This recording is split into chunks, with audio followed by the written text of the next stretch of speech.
अच्छी बात है कि हमारे चेयरमैन आगे आए, क्योंकि पहले चेयरमैन और आज के चेयरमैन में अंतर है कि हमारे बीच में बीच कोने में जाने के लिए तैयार है, हमारे लोगों को समझाने के लिए कि हमारी ये क्या क्या उपलब्धियां हैं शिक्षा को लेकर के, नौकरी को लेकर के।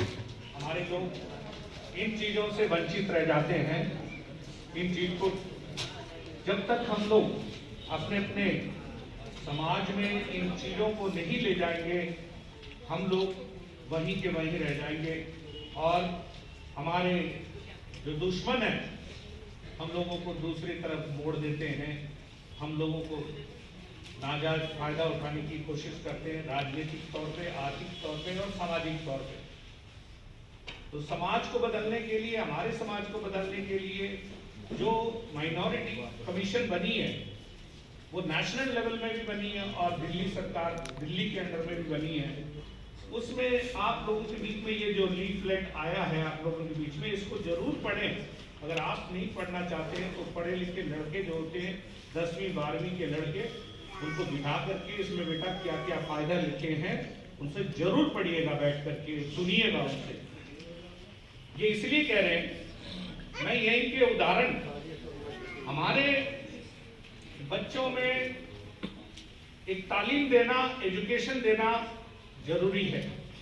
आज के माहौल को देख करके किस तरह हम लोगों को टारगेट किया जाता समाज में, और टारगेट इस तरह किया जाता है कि हम इस देश के नागरिक ही नहीं। उन चीज से कैसे बचेंगे जब तक हम पढ़ेंगे लिखेंगे। हम इसी के नौकरी में रह करके आज सुप्रीम कोर्ट के अंदर बैठते हैं। क्या मैं पढ़ सकता हूँ या आप नहीं पढ़ सकते, हमारे बच्चे नहीं पढ़ सकते? एक हमारे बीच में अमजद हुसैन साहब हैं, आपके बीच में काम करते हैं, आप ही के हमारे कम्युनिटी के हैं। उनके बेटा जो है, ये जो आपके प्रेमचंद, मुंशी प्रेमचंद में पढ़े हैं, वो यहाँ पर 10वीं की है, 11वीं में जाकर के स्कूल ऑफ एक्सलेंस में एग्जाम लिख करके सर ही गॉट 17वां रैंक लेकर के वो स्कूल ऑफ एक्सलेंस में जाके पढ़े और पूरे स्कूल में जो है फर्स्ट आए। स्कूल ऑफ एक्सलेंस में हमारे साहिल हुसैन साहब यहाँ बैठे हैं। अब वो जामिया इस्लामिया, हमारे जो मिलिया इस्लामिया है उसमें कोर्स कर रहे हैं, उसमें भी टॉप रैंकिंग में है वो। तो साहिल हुसैन जैसे बने, हमारे बच्चों को बनाए। एक हमारे इस मीटिंग को ऑर्गेनाइज करने में अमजद जी और हमारे रियाजुद्दीन सैफी साहब है, उनका बेटा जो है पूरे त्रिलोकपुरी में फर्स्ट आया और पूरे न्यूज में वो है।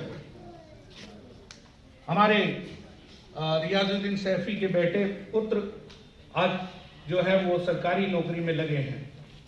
तो हम क्या करते हैं, हम धर्म के साथ साथ हमारी जो पढ़ाई है, हमारी जो तालीम है, उसको लेकर के, हमारे बच्चों के फ्यूचर को लेकर के हम सब काम करेंगे।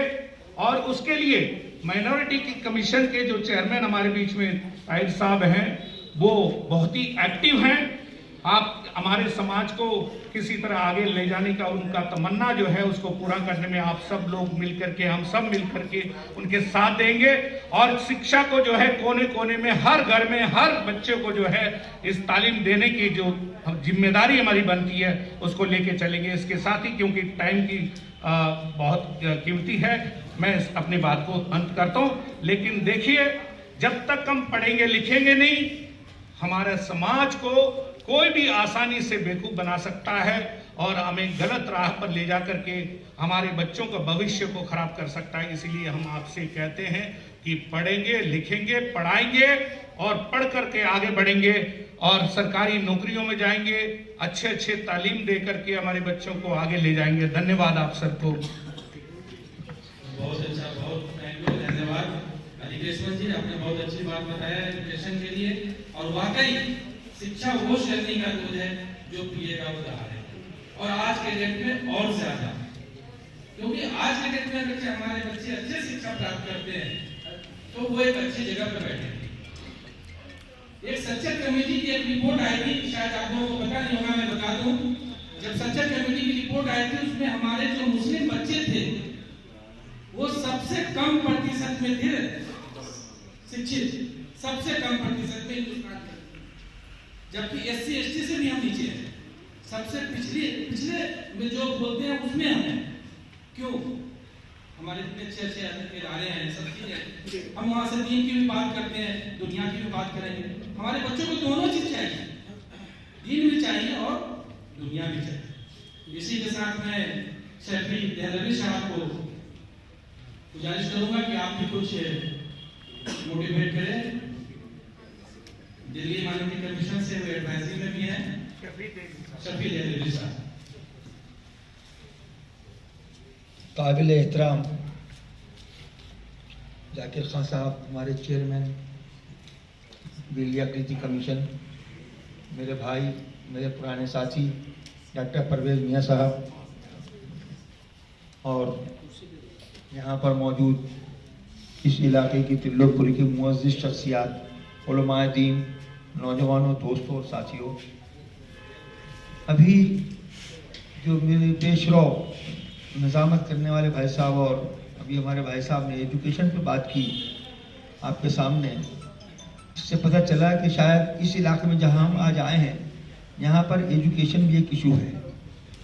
और सबसे बड़ी खुशी की बात यह है कि इस डिस्कस में हमारे साथ हमारे चेयरमैन जाकिर खान साहब तशरीफ रखते हैं, जिनका मेन मकसद ही ये है कि एजुकेशन सिर्फ स्कूल की एजुकेशन नहीं, एजुकेशन मतलब तालीम, जिंदगी के हर शोबे में आपको इतनी तालीम, इतनी जानकारी, इतना इल्म आपको होना चाहिए, क्योंकि जिस पे इल्म नहीं वो इंसान कहलाने के लायक नहीं, पहचान ही नहीं है। इंसान की पहचान है इल्म। अल्लाह ताला ने कहा कि मैंने इसको आदम को दुनिया दोनों जहां का इल्म देके भेजा, ये सबसे अफजल है, फरिश्तों से अफजल हमारी पहचान इसलिए बताई थी कि हमें इल्म दिया गया था। नफ्स तो बहुत है पूरी दुनिया में, लाखों नफूस है, जानवर है, कीड़े मकोड़े, पिस्सू में सब है, लेकिन इल्म की मीरास इंसान की देन है, इंसान के लिए बनाई गई है। और आज उस इल्म को प्रोजेक्ट करने के लिए, उस इल्म के लिए जो सहूलत, जो मुश्किलात, जो आपके लिए परेशानी की बहुत इशू होते हैं, मौजू बनते हैं, उनमें आपका साथ देने के लिए जाकिर खान साहब आज मौजूद हैं, डॉक्टर परवेज़ मियाँ साहब आपके बीच में मौजूद हैं। इसको हल्के में मत लीजिएगा, इसे ये मत समझिएगा कि एक जाकिर खान साहब को चेयरमैन थे माइनॉरिटी कमीशन के, हमारे बीच में आए थे, हमारे मेहमान खुसूसन नहीं, बल्कि ये बात सोचना कि आज से इस इलाके में एक तालीमी तहरीक शुरू होने जा रही है, जिसकी सरपरस्ती, जिसकी गाइडलाइन, जिसके लिए तमाम तरह की सहूलियात के लिए वसाइल का फराहम करने वाला हमारे बीच में बैठा है, जिसका नाम जाकिर खान है। तब आपके सामने ये इशू बचे, तब आपके मेरे बात आई। अक़लीती कमीशन, इस देश में और बहुत सारे कमीशन है, दिल्ली में बहुत सारे कमीशन है, वुमेन कमीशन है, OBC कमीशन है, चाइल्ड कमीशन है, ह्यूमन राइट कमीशन है, सब कमीशन है। फिर इतनी इंपॉर्टेंट माइनॉरिटी कमीशन की क्यों है? इसलिए कि माइनॉरिटी के ताल्लुक से इतनी चीजें जुड़ी हुई हैं जिसको आज लोगों ने मौजू बना दिया है। सबसे बड़ा मौजू है फिरका परस्ती। हमारे सामने हम सिर्फ ये सोचते हैं, घर से बाहर निकलने का खौफ है कि फिरका परस्ती, कहीं अगर हम कहीं रहते हैं किसी इलाके में, अगर 10-15 घर अक़लियत के हैं तो वो खौफ में रहेंगे वहां पर। फिरका परस्ती, सोच फिरका परस्ती की हो गई है। एक माहौल बना दिया गया जहन के ऊपर, एक साया पैदा कर दिया गया, हर वक्त उस खौफ में मुब्तला रहिए। आप घर में रहिए, घर के बाहर रहिए, कारोबार कीजिए, सड़क पर जाइए, फेरी लगाइए, ठेला लगाइए, सब जगह आपको फिरका परस्ती का खौफ सताएगा। आपको इस खौफ के माहौल से बाहर निकालने आए हैं जाकिर खान साहब। अक़लीती कमीशन आपके बीच में आया है इसलिए कि आपके दिल से खौफ निकाल सके, आपको मालूम हो सके कि ये खौफ कैसे दूर होगा। और किसी भी तरह के तज़ब्ज़ुब, किसी भी तरह के डर, किसी भी तरह के शद्दोमत के लिए सबसे बड़ा हथियार आपके पास क्या है? आपको जानकारी होना, अपने हुकूक की जानकारी होना, अपने हुकूक के लिए जारी किए गए कानून की जानकारी होना, उससे मुताल्लिक महकमों की जानकारी होना, उससे मुताल्लिक तमाम हुकूमत की पॉलिसी की जानकारी होना, यह है आपका हथियार। और ये किससे हासिल होगा? इल्म से हासिल होगा। ये जो फिरका परस्ती की बात करते हैं ना, इस फिरका परस्ती का भी हथियार वही है। ये आओ कलम को हथियार बनाएं, फिरका परस्ती को जड़ से मिटाएं। यह है एक रास्ता, और ये तब होगा जब आपको इसकी जानकारी होगी। बच्चे पढ़ाते हैं हम स्कूल में, कभी फीस के पैसे नहीं, फीस नहीं दे पा रहे हैं, तो देखिए तो हालत ठीक नहीं है।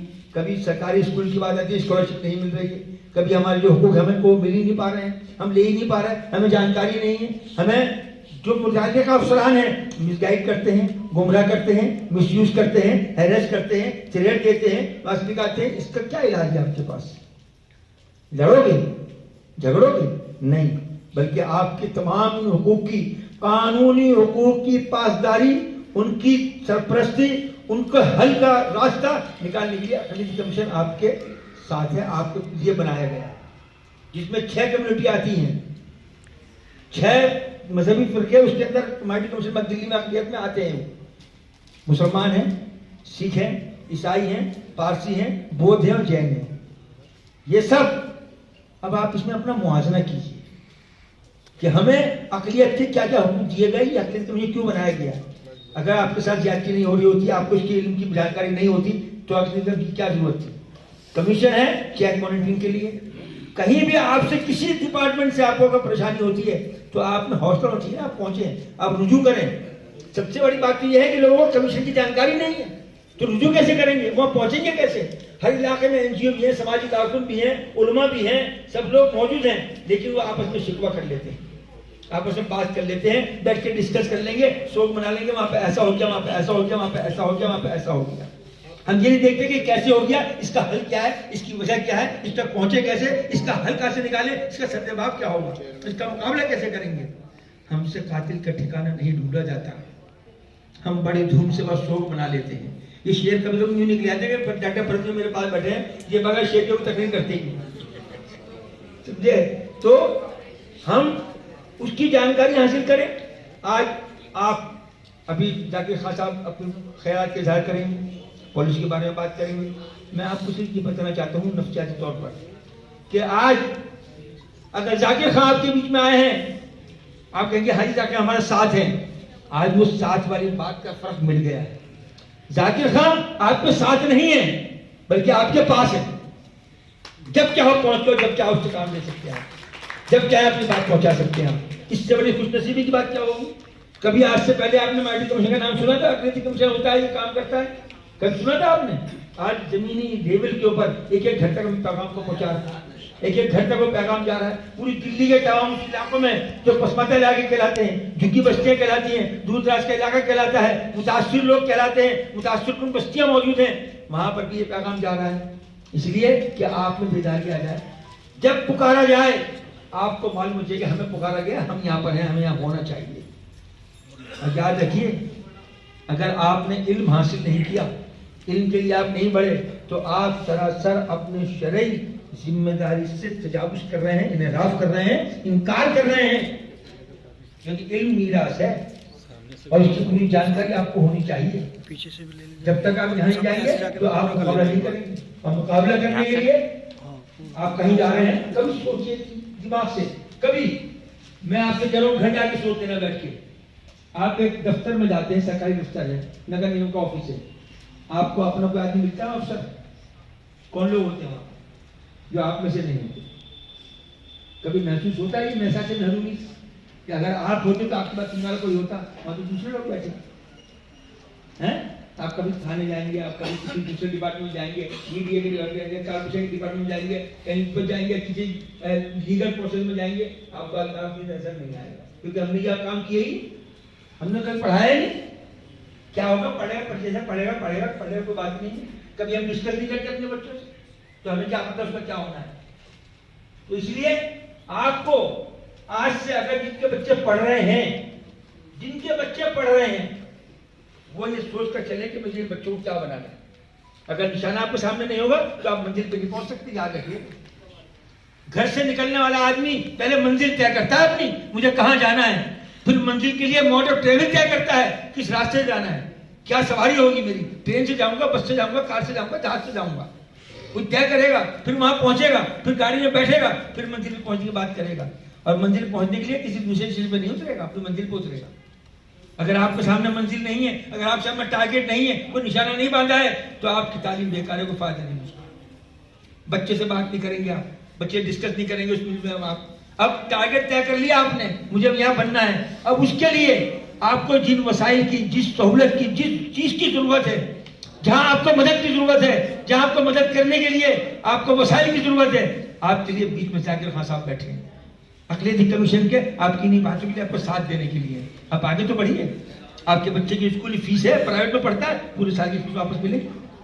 आपको पढ़ाने के लिए आगे जाना चाहता है, हम तो इंजीनियर बनाते, हम तो वकील बनाते, कोचिंग के लिए पैसे ही नहीं है, अक़लियती कमीशन बैठा आपको उसकी आपकी माली मदद करने के लिए। आपको परेशानी होती है कि हम कैसे करेंगे, हमारे पास आएगा कहां से? सरकार से जाके समझ पाएंगे, अक़लियती कमीशन दिलाएगा आप करेंगे। आपके साथ एक्टिविटी वहां फला डिपार्टमेंट से अच्छी हो गई तो अक़लियती कमीशन आपका साथ देगा, आपके खिलाफ हर होने वाली कार्रवाई के खिलाफ एक्शन लेगा। कोई भी अफसर अक़लियती कमीशन की जिद से बच नहीं सकता। अक़लियती कमीशन को कानूनी हैसियत हासिल है। ये अक़लियती कमीशन सिर्फ कमीशन नहीं है, बल्कि आपके हकूक के तहफ़्फ़ुज़ करने वाला सरकारी इदारा है, कानून की सबकत हासिल है, कानून की पावर हासिल है इसको। ये दिल्ली के लेफ्टिनेंट गवर्नर को चैलेंज कर सकता है, ये बड़े से बड़े अफसर को चैलेंज कर सकता है, उसको नोटिस दे सकता है, उससे पासपोर्ट कर सकता है आपके छोटे से मसले के लिए, चाहे आपके गली मोहल्ले का मसला क्यों ना हो। यह है अक़लियती कमीशन, इसे कहते हैं अक़लियती कमीशन। आप इसके पावर का इस्तेमाल करें, अपनी पावर को समझे पहले। आप अक़लियत हैं तो अपनी ताकत को पहचानें, फिर आपके सामने क्या मसाइल है उसके लिए उस जगह को पहचाने, उस सोर्स को पहचाने, उस जगह उस चीज को पहचाने कहाँ जाना है, वहां पहुंच के आप उसको हासिल करें, तब आपका रास्ता बनेगा। और ये सोचने के लिए आज से आपको सोचना पड़ेगा। मैं फिर कह रहा हूं, अभी जाके घर से आज से सोचिए निशाना बांध कर, और ये तय कर लीजिए कि जहां हमें एहसास महरूमी होता है, जहां हमें होना चाहिए, जहां हम जा सकते हो, वहां पर हमारा कोई आदमी है क्या? नहीं। एक आदमी किसी का रिश्तेदार, दूर का रिश्तेदार है, बहनों लगता है, भाई लगता है, चाचा लगता है, मामा लगता है, कुछ दूर लगता है, और बहुत बड़ा पुलिस का अफसर बन गया तो आपके काम खड़े हो जाएंगे ना। हमारा वो तो हमारा भाई है, हमारा चाचा लगता है, हमारा मामू है, आपको बैठा है दफ्तर में, बड़ा अफसर है, एसीपी कौन है? हमारा मामू है। एसीपी डीसीपी कौन है? हमारा चाचा है। होता है ना।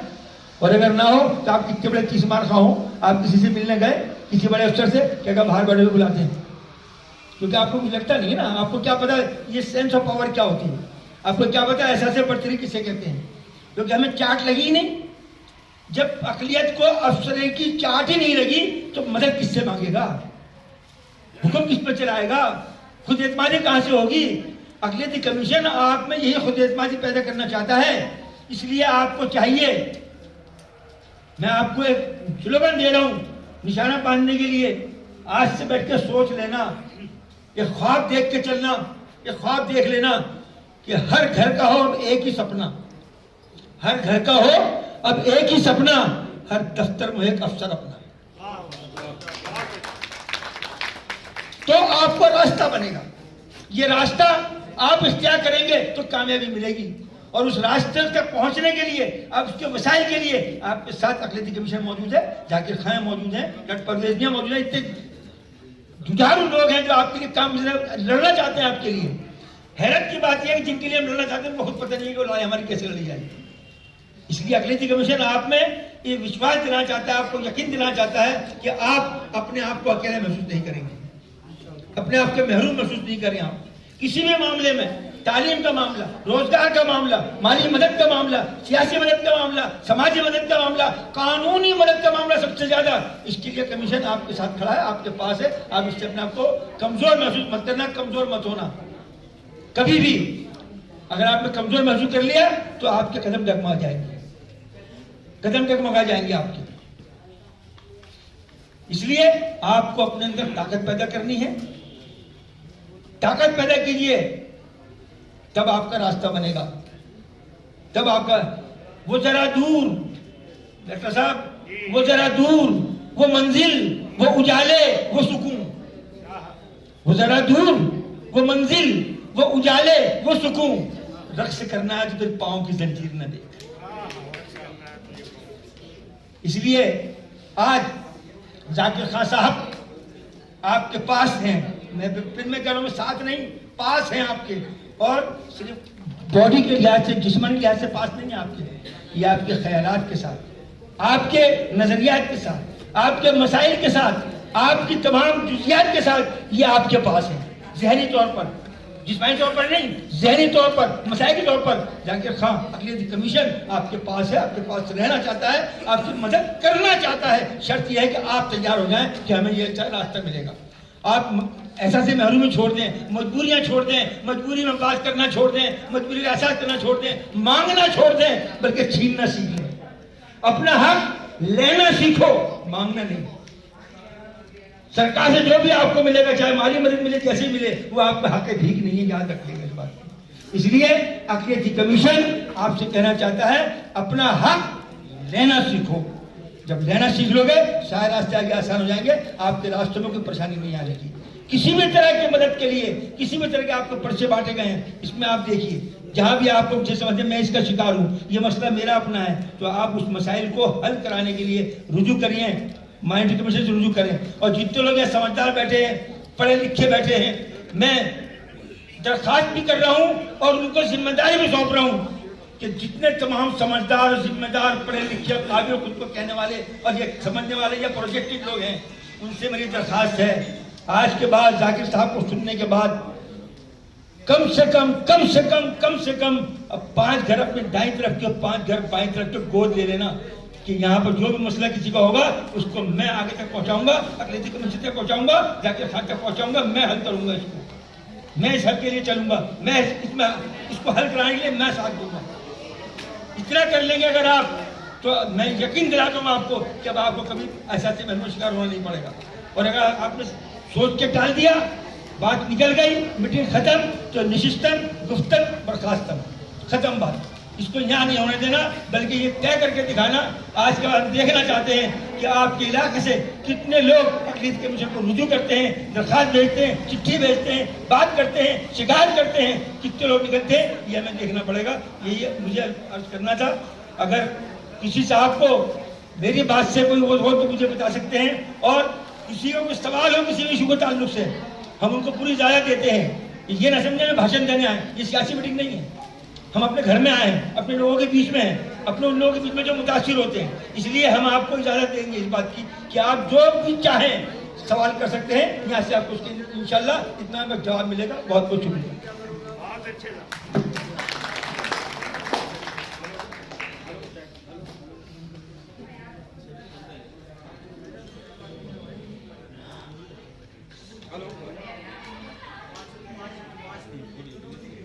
हेलो जनाब सफीर जैदी साहब, आपका बहुत बहुत शुक्रिया। बहुत अच्छे तरीके से बारीकी से समझाया आपने। और हम ये तमाम मस्जिद के इमाम और मस्जिद और सदर फैक्ट्री सभी बैठे हुए, ये कम संख्या में जरूर लग रहे हैं आपको, लेकिन इनकी ताकत 10-10 हज़ार आदमी के बराबर है माशाल्लाह। और जब भी मस्जिद में कोई तकरीर करेंगे तो तालीम के बारे में जरूर बताएंगे। मैं पूरा विश्वास दिलाता हूँ अपने चेयरमैन साहब को, डायरेक्टर साहब को और अपने डॉक्टर परवेज साहब को। मैं गुजारिश करूँगा, हमारे जब लोकप्रिय बसा था सर, आसपास की कॉलोनियाँ बसी थी, तब से हमारे बीच में एक सोशल वर्किंग के रूप में हमारे साथ लगे थे हमारे। और अब मैं तो उस टाइम बहुत छोटा था, हमारे डॉक्टर ए खान साहब हमारे बीच में हैं। मैं उनसे गुजारिश करूँगा, जो पुराने तजर्बे हैं उनके और कौम को आगे बढ़ाने के लिए उन्होंने बड़ी मशक्कत की और आज भी हमारे साथ हैं। मैं उनका शुक्रगुजार हूँ कि वो हमारे खाने पर आए कमेटी के। बहुत बहुत जनाब जाकिर खान साहब, चेयरमैन दिल्ली माइनॉरिटी कमीशन, और स्टेज पर बैठे हुए तमाम हज़रात और सामईन, मुझे बड़ी खुशी है आज इस बात की कि दिल्ली अल्पसंख्यक आयोग के चेयरमैन आप सबके बीच में हैं, और ये बहुत अच्छी शुरुआत है।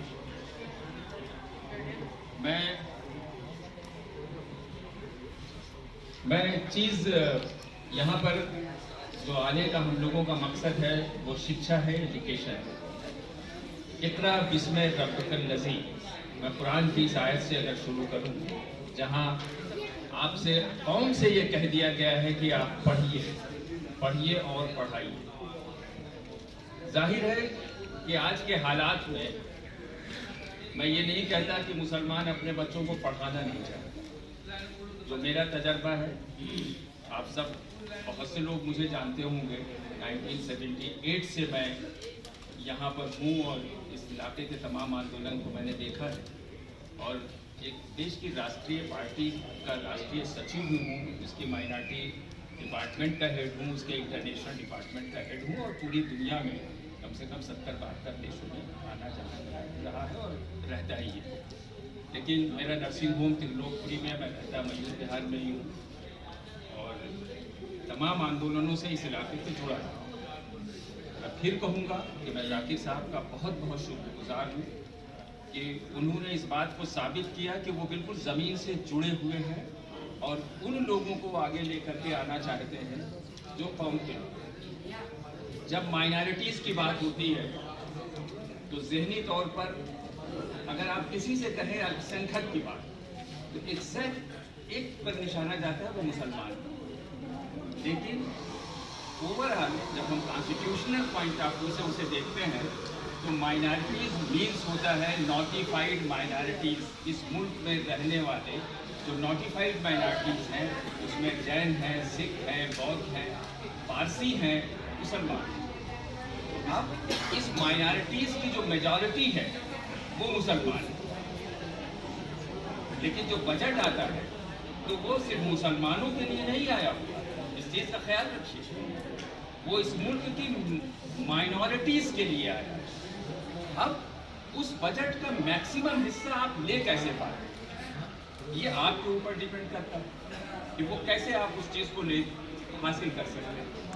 उसका सिर्फ एक ही तरीका होता है अवेयरनेस, जो मुसलमानों में बिल्कुल भी नहीं है, किसी कीमत पर नहीं है और वो चाहते भी नहीं है कि उनके अंदर किसी तरह की अवेयरनेस, वो सुनना भी नहीं चाहते। खास करके शिक्षा का सवाल जब पैदा होता है, मेरा अपना एक्सपीरियंस ये है कि मैंने सलम में काम किया, मैंने त्रिलोकपुरी के लोगों के बीच में काम किया है और उसका एक एग्जाम्पल दे रहा हूँ। आदिकेशवन जब वो बहुत छोटा सा था, इतना नंगे पैर मेरे नर्सिंग होम पे आता था और एक टीचर और हम लोगों ने इतना मोटिवेट किया कि आज ये लड़का बहुत ही अच्छे तरीके से अपनी काबिलियत को दर्शा रहा है, आप लोगों के बीच में है और बहुत ही अच्छा जर्नलिस्ट भी है। सिर्फ शायद उस पॉइंट ऑफ व्यू से आप लोग उसे जानते हैं और सुप्रीम कोर्ट में प्रैक्टिस भी करता है। ये बिल्कुल 5-6 साल के बच्चा था जब से हम लोगों के बीच में रहा है और आज माशाल्लाह इसी तरह से बहुत से बच्चे हैं त्रिलोकपुरी में जिनको हम लोग जानते हैं, आज पता नहीं कहां से कहां वो पहुंच गए हैं। अब सवाल ये है, मैंने जिक्र किया अवेयरनेस का। देखिए, जब तक आपको किसी चीज की मालूमात नहीं होगी उस वक्त तक आप भी कुछ नहीं कर पाएंगे। तमाम स्कॉलरशिप्स हैं, उसका फायदा आप नहीं उठा पाते। लोगों को पता ही नहीं होता कि साहब हमको माइनॉरिटीज कमीशन की स्कॉलरशिप मिल रही है, या फिर ये प्रधानमंत्री का 15 सूत्रीय कार्यक्रम भी है, 15 पॉइंट प्रोग्राम जो प्राइम मिनिस्टर्स का है। इसके अलावा मौलाना आजाद एजुकेशन फाउंडेशन है आपके, national minorities development finance corporation है आपके लिए। नहीं जानते होंगे लोग, पढ़े लिखे लोग हमारे नहीं जानते कि ये सारी सब क्या बला है और हम इनसे कैसे फायदा उठाएं। मैं आपको एक वाकया बताता हूं। हमारी पार्टी के एक मेंबर ऑफ पार्लियामेंट थे। एक मरतबा मैंने उनसे कहा कि साहब आप पार्लियामेंट में क्वेश्चन पूछ लीजिए कि जो पिछले फाइनेंशियल ईयर में जितना बजट हमारे पास आया था उसका कितना % हमने खर्च किया हो और किन किन माइनॉरिटीज पर खर्च हुआ है। बड़ा अफसोस हुआ साहब ये जान करके कि मुस्लिम माइनॉरिटीज के पीछे बहुत ही कम उस बजट का हिस्सा गया, लेकिन मैक्सिमम उस बजट का हिस्सा जैनियों ने उठाया, सिखों को गया। मतलब बजट आपके लिए जो मेजॉरिटी 80% की माइनॉरिटी है मुसलमानों की, वो फायदा सिर्फ इसलिए नहीं उठा पाए कि आपको उसकी मालूमात नहीं थी, वक्त पर आप अपनी एप्लीकेशन नहीं पहुंचा पाए, कोई आपके पास गाइड नहीं था कि एडमिशन का वक्त हो रहा है, आपको इस वक्त क्या करना चाहिए। अगर बच्चों के पास पैसा नहीं है, स्कॉलरशिप चाहिए, तो उसको किस ऑर्गेनाइजेशन में, चाहे वो दिल्ली माइनॉरिटी कमीशन की बात हो, वहाँ पर एप्लीकेशन दे सकते हैं। हायर एजुकेशन के लिए मौलाना आज़ाद एजुकेशन फाउंडेशन है। मौलाना आज़ाद एजुकेशन फाउंडेशन के पास तमाम मदरसों के मॉडर्नाइजेशन का प्रोग्राम है, नहीं पता आपको? NCPUL है, national council of promotion of Urdu language, जिनके पास अथाह पैसा है उर्दू के प्रमोशन के लिए, वो भी आपको नहीं पता होगा। मैंने देश के तमाम मदरसों से अपील करी कि आप इन जगहों पर जाइए। कंप्यूटर इंस्टीट्यूट खोलने के लिए आपके पास पैसा है दुनिया भर का, आप लेंगे। दिक्कतें कहाँ पर आती हैं? आप मदरसा जरूर चला रहे हैं, लेकिन आप रजिस्टर्ड बॉडी नहीं हैं। आपके पास किसी तरह का जो अकाउंट्स मेंटेन होना चाहिए वो भी नहीं है। जाहिर है, जब आप सरकार से पैसा लेना चाहते हैं तो कुछ ना कुछ उसकी खाना पूरी करनी होगी, कुछ उसके रूल्स रेगुलेशन है, आप उसको पूरा ही नहीं कर पाते। तो आखिर कौन लोग इसको पूरा करेंगे? मैं फिर कहूंगा कि दिल्ली माइनॉरिटी कमीशन ने अगर ये स्टेप उठाया है कि वो आपके दरवाजे पर आकर के आपको अवेयर करने की बात कर रहे हैं, तो ये अकेले मैं समझता हूँ शायद जाकिर साहब नहीं कर पाएंगे। ये जब तक हम तमाम लोग उनके पीछे खड़े होकर के एक लामबंद होकर के अपने हुकूक को नहीं समझ पाएंगे, ये बिल्कुल पॉसिबल नहीं होगा। तो ये मैं बहुत शॉर्ट में अपनी बात करूंगा, बहुत ज़्यादा लंबा मैं नहीं भाषण देने के मूड में हूँ, लेकिन कुछ ज़रूरी चीज़ें हैं जिसे मैं बहुत डिटेल्स में शायद आपको बता पाऊँ। आज वक्त नहीं है, रात का वक्त है, आप लोगों को भी घर जाना होगा।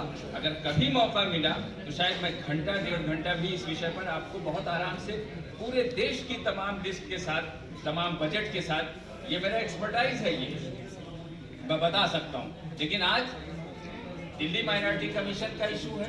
मैं समझता हूँ कि उससे जो फायदे आप उठा सकते हैं उसको उठाने की कोशिश करिए, अपने बच्चों को पढ़ाने की कोशिश करिए। आप अपने बच्चों को टेक्निकल एजुकेशन में डालने के, देखिए ये स्टेप बाय स्टेप है। आप ड्रॉप आउट तो देखें किस तरह से। मैं देखता हूँ कि 5th क्लास तक बच्चा जा रहा है, बिल्कुल 100% लोग पढ़ा रहे हैं। 8वीं तक गए, एक ड्रॉप आउट आ गया।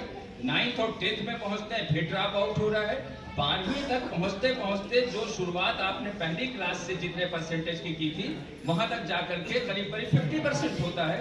हायर एजुकेशन में जब आप जाते हैं तो आपका और ज्यादा ड्रॉप आउट होता है। उसके रीजन बहुत से, फाइनेंशियल रीजन भी हो सकते हैं, लेकिन साथ ही साथ सामाजिक रीजन भी हो सकते हैं। कभी कभी गरीबी आपके सामने होती है कि आप शायद अपने बच्चों की फीस अदा नहीं कर सकते। आप डॉक्टर्स इंजीनियर जरूर बनाना चाहते हैं, लेकिन हायर एजुकेशन में जाने के लिए आपके पास पैसा नहीं है। ऐसा नहीं है कि सरकार आपकी मदद करने के लिए तैयार नहीं है, सरकार तैयार है, बशर्ते आप वहां तक पहुंचे, अपनी बात करें। और मैं फिर जाकिर साहब को बहुत बहुत धन्यवाद और शुक्रिया करूंगा कि वो आपके बीच में आए हैं। मैं उनसे उम्मीद करता हूं कि मैं आप वो इसी तरह से दिल्ली के तमाम बस्तियों में लोगों के बीच जाते रहें और अपनी बात को करें, और जो उनको मतलब राइट्स मिले हैं, जो उनका फर्ज है, वो निभाते रहे। मैं इन तमाम अल्फाज के साथ आप तमाम हजरात का शुक्रिया अदा करता हूँ। आप लोग यहाँ आए और जाकिर साहब और उनकी टीम वेरी गुड, थैंक्स। मैं गुजारिश करूँगा हमारे फिरोज राणा साहब हैं, उनसे गुजारिश करूँगा कि वो बहुत शॉर्ट टाइम लेकर अपनी बात को रखें। और ये हमारे माइनॉरिटी विंग का एक है, उसके अध्यक्ष भी हैं फिरोज राणा।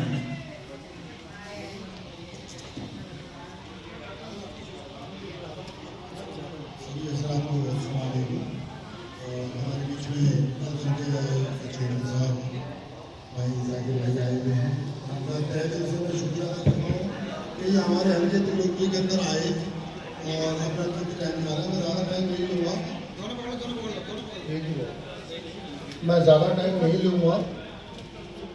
कुछ चंद बातें हैं जो मैं आपको भी बताना चाहूँगा और जाकिर भाई को भी उस बात से थोड़ा सा अवगत कराना चाहूँगा। मैं पहले भी माइनॉरिटी में रहा, सचिवालय जाता था। पहले जो हमारे चेयरमैन साहब थे वो कुछ काम नहीं देखते थे, जो कि समझ में नहीं आता था, तो मैंने जाना ही बंद कर दिया था उस जगह में, विधानसभा में। लेकिन आज मुझे बड़ी खुशी हो रही है कि जब से जाकिर भाई आए हैं तब से आज मेरी तीसरी चौथी बार मुलाकात हो रही है जाकिर भाई से। इलेक्शन के टाइम पे हम लोग साथ रहे, एक साथ काम करा जाकिर भाई ने, और हमने बहुत बढ़ चढ़ के इससे लिए काम में। लेकिन इस तरीके की स्कीमें आज तक कोई भी चेयरमैन, देखिए माइनॉरिटी कमीशन आज से नहीं है, माइनॉरिटी कमीशन बहुत टाइम से है, आज की माइनॉरिटी कमीशन नहीं है, ठीक है ना। ये हमारे को भी पता है और आप सब लोगों को पता है। बहुत से लोगों को हमारे पता ही नहीं, क्योंकि हमारे लोग ज़्यादातर जो है ना फेरी लगाने वाले ज़्यादा है, दिमाग जो है ना अपना डाइवर्ट नहीं करते हम अपने काम के और अपनी कौम की तरफ को भी, तो हम लोगों को नहीं पता। ये जाकिर भाई जो आपको वाउचर दे रहे हैं, ये बहुत बड़ी बात समझिए कि किसी चेयरमैन ने इतनी बड़ी उपलब्धियां करवाई हैं हमारी कौम के लिए। तो एक बार जाकिर भाई के लिए तालियां बज जाएं। मैं इनका तहे दिल से शुक्रिया अदा करना चाहता हूँ। 6 योजनाएं जिसमें कि आपकी पढ़ाई की योजना तो है ही है, डॉक्टर साहब ने अभी आपको सारी चीज़ बता दी है कि हम लोग किस तरीके से पीछे हो रहे हैं, उन पर तो ध्यान देने देना है। लेकिन आप ये देखिए एजुकेशन की अलग योजना लेके आए हैं, ये हमारे चेयरमैन साहब ने करी है। ऋण की अलग है, पढ़ाई की अलग है, कर्जे की अलग है, अगर आपको किसी को लोन चाहिए वो अलग है। हम लोगों को ये पता नहीं कि हमारी कौम क्या क्या कर सकती है, क्या क्या ले सकती है, कहाँ कहाँ हिस्सा ले सकते हैं। तो ये हमारे जाकिर भाई ने जो काम किया है, 6 उपलब्धियाँ दिल्ली सरकार से जो ये लेके आए, कैटलॉग जो दी है इन्होंने, तो ये बहुत बड़ी बात है। मैं इनका तहे दिल से शुक्रिया अदा करता हूँ। लेकिन भाई मैं एक चीज़ और कहूँगा, जैसे कि हमारे यहाँ स्कीम चली थी दिल्ली सरकार की कि 4 धाम यात्रा अभी भी चल रही है, ठीक है ना। उस यात्रा में जो है ना हमने एक अजमेर शरीफ शामिल करवाया था, वो भी आपके माध्यम से हुआ था कि जब जाकिर भाई स्टार्टिंग में आए थे तो जाकिर भाई से मैंने ब्लॉक 13 नंबर कल्याणपुरी के अंदर ही जिक्र करा था, भाई ने वो काम कराया। मैं उसके लिए भी तहे दिल से शुक्रिया अदा करना चाहता हूँ कि हमारा अजमेर शरीफ उसमें जोड़ा, जिसमें बुजुर्ग हमारे जो जाना चाहते हैं ज़ियारत करने के लिए वो जा सकते हैं, अगर घर से 60 साल से ऊपर है, 70 साल से ऊपर है। बहुत अच्छी बात। अब मैं ये कहना चाहता हूँ जाकिर भाई आपने इतना काम कराया है, एक चीज़ पे थोड़ा सा और तवज्जो दे दें, क्योंकि हम लोग बहुत पीछे चल रहे हैं और हमारी ये बदकिस्मती है कि हम लोग एक दूसरे के साथ चल के कंधे से कंधा नहीं मिलाते जो काम करने लायक आदमी होते हैं।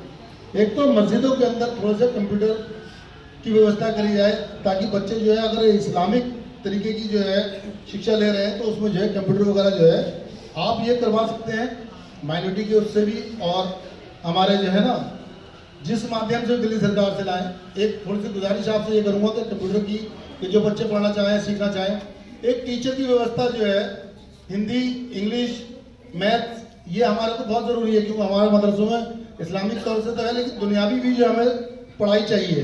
तो एक थोड़ा सा और इस तरफ को ध्यान दे रहे हैं। दूसरा एक मस्जिद है हमारे यहाँ पर, 2 मिनट ये काम की बात है, ये तो मैं बहुत शॉर्टकट में बात करता हूँ।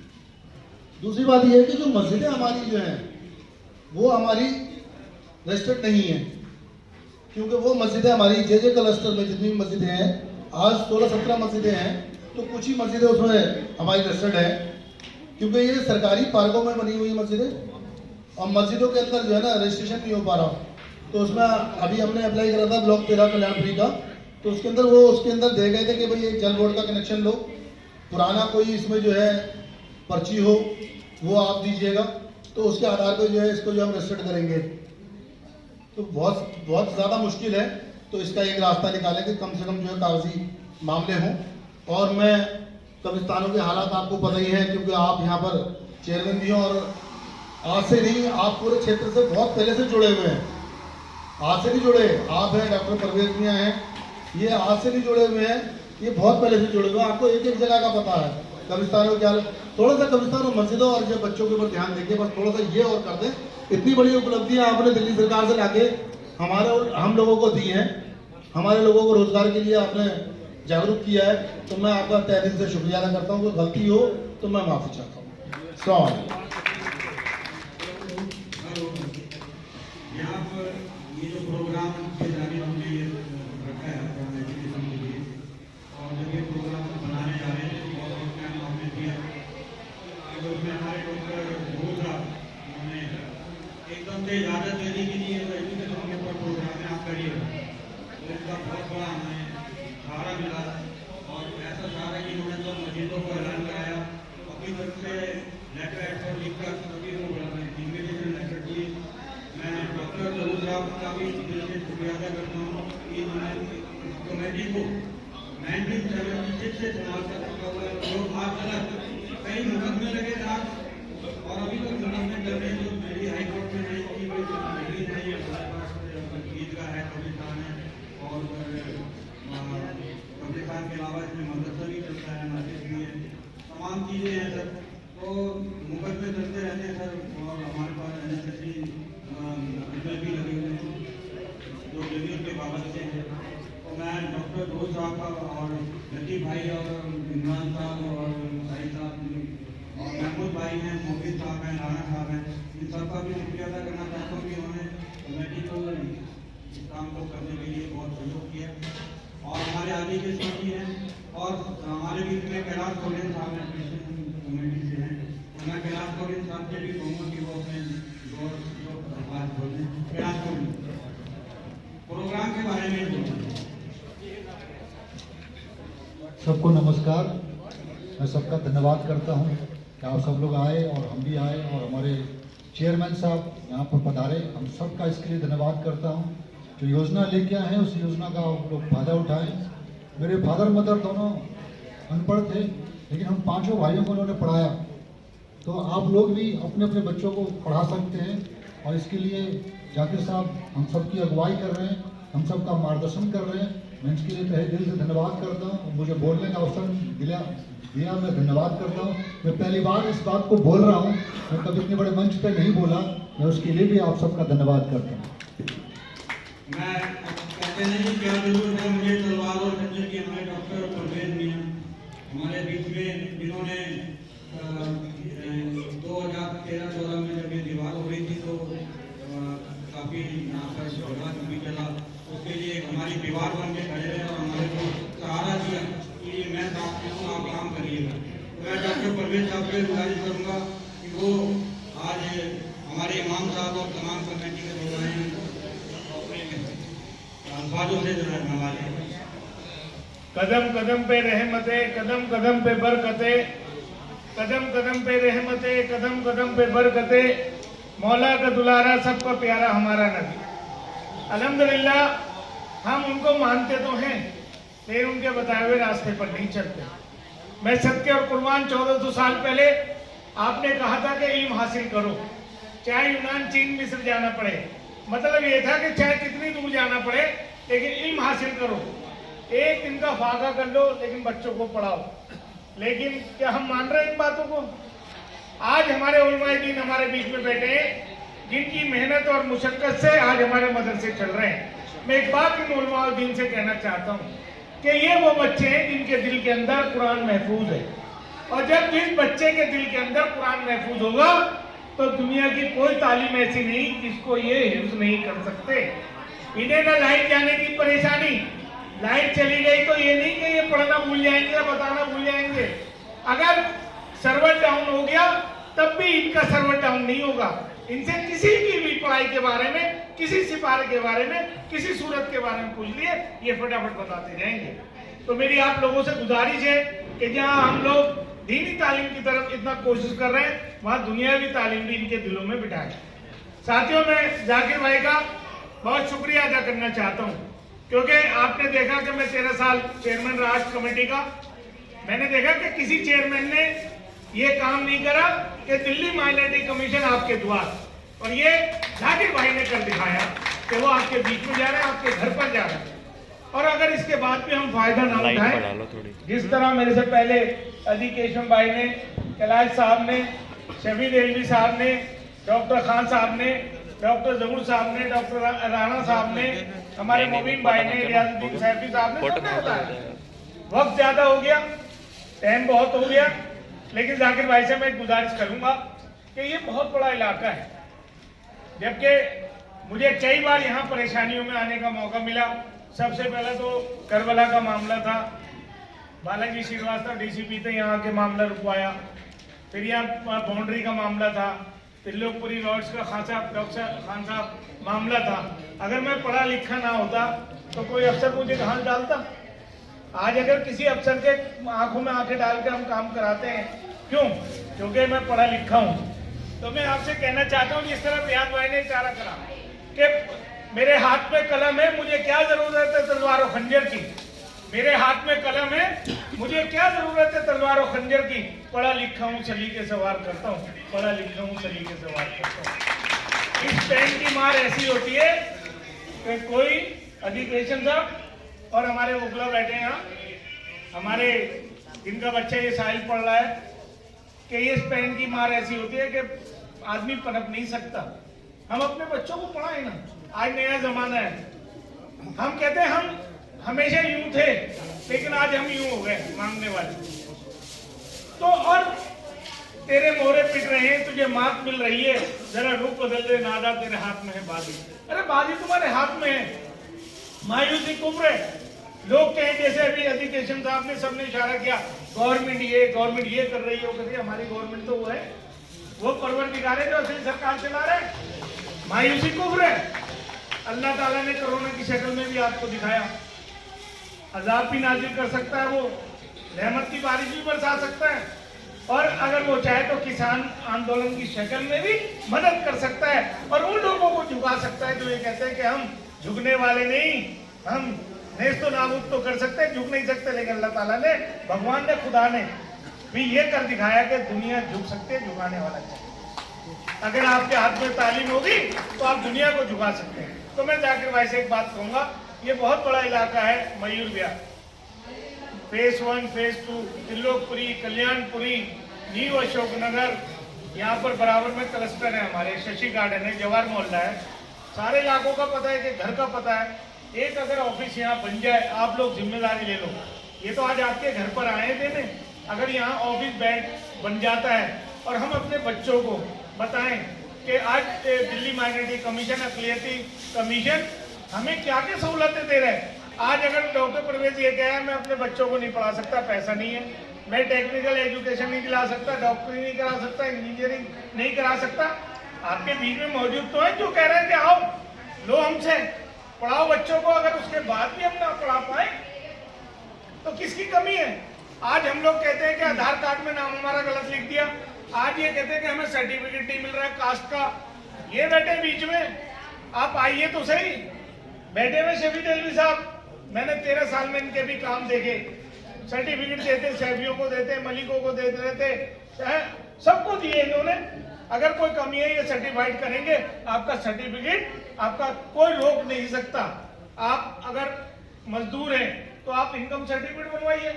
आप कहें हम सुनता नहीं, अरे सुनाने वाले चाहिए, सुनाएंगे, क्योंकि इनको कोर्ट पावर है, कोर्ट पावर का ये इस्तेमाल करेंगे आपके लिए, और हर एक को अफसर को तलब कर सकते हैं। ये बहुत बड़ी उपलब्धि है इनके पास। शफी देलवी साहब बैठे, हमने हज कमेटी में कैंप लगाए, एडीएम, एसडीएम सबको बिठाया, सर्टिफिकेट बनवाए, कास्ट सर्टिफिकेट बनवाए, इनकम सर्टिफिकेट बनवाए। तो ये इतना बड़ा काम आपके इन पन्नों के अंदर है, आपको मिले हैं, आप पढ़ लीजिए। और मैं तो बैठे ही हूँ, शफी देलवी साहब है, जाकिर भाई हैं, लेकिन हमें से भी तो जिम्मेदार बने। डॉक्टर खान साहब है, पुराने हैं, जितना पुराना त्रिलोकपुरी डॉक्टर साहब है, खिचड़ीपुर है, यहाँ पर ये नामी ग्रामी इलाके हैं। तो जाकिर भाई मानेंगे इंशाल्लाह, यहाँ ऑफिस भी देंगे आपको, एक आपके ना जगह है आपके पास, ऑफिस बना लीजिए, कौम के लिए कुछ करिए। अपने लिए तो दुनिया जीती है, मजा तो उसमें जो दूसरों के लिए जिया जाए। तो इंशाल्लाह हम करेंगे ऐसे। बहुत ज्यादा बोलना चाहता था लेकिन वक्त कम है। सभी साथियों का, जो हमारे यहाँ मैनेजमेंट कमेटी है उसका शुक्रिया, रियाज भाई का शुक्रिया, डॉक्टर जहूर साहब का शुक्रिया। मैं चाहूंगा लतीफ भाई हमारे बुजुर्ग हैं, हमारे साथी हैं, अल्ताफ भाई हमारे, लतीफ भाई हमारे उलमाए दीन यहाँ है। तो मैं अल्ताफ भाई से गुजारिश करूंगा, जाकिर भाई की भी तमन्ना कि यहाँ के भी जो इमाम और जो उलमा है वो वहाँ बोले 2 लफ्ज के लिए। और आप सब लोगों से यही गुजारिश है कि अब भी जल सकते हैं दुनिया में मोहब्बत के चिराग। आज चारों तरफ अंधेरा है ना, हमारे लिए सिर्फ अधिवेशन का, मैं नहीं मानता इन बातों को। हम तो आगे बढ़ के नजर डालते हैं, जाकिर भाई भी डालते हैं, डरते नहीं है किसी से, क्योंकि हमारा भरोसा अल्लाह ताला की जात पर है, जिंदगी और मौत का देने वाला वो है। तो अब भी जल सकते हैं दुनिया में मोहब्बत के चिराग, शर्त यह है कि अंधेरों की तिजारत छोड़ दें। हम अंधेरों की तिजारत कर रहे हैं आजकल अपने घरों में बैठकर, अंधेरे में बैठ जाते हैं, यार कोई देखे नहीं, डरते हैं, बोलते नहीं है। अरे फांसी तो लगा देगा, क्या करेगा? कितने दंगे फिसाद आपके सामने यहाँ निपटाए, नॉर्थ ईस्ट का हो, यहाँ का हो, चाहे चलमपुर सीलिंग हो, कोई हो, 84 हो, 92 रोड्स हो, डरना नहीं चाहिए। लेकिन अपनी नीयत से रखो, अपनी पॉलिसी से रखो, अपने बड़ों की इज्जत करो, अपने माँ बाप की इज्जत करो, सबकी इज्जत करो, इनके बताए हुए रास्ते पर चलो, फिर देखिए जिंदगी कैसे होती है। अल्ताफ भाई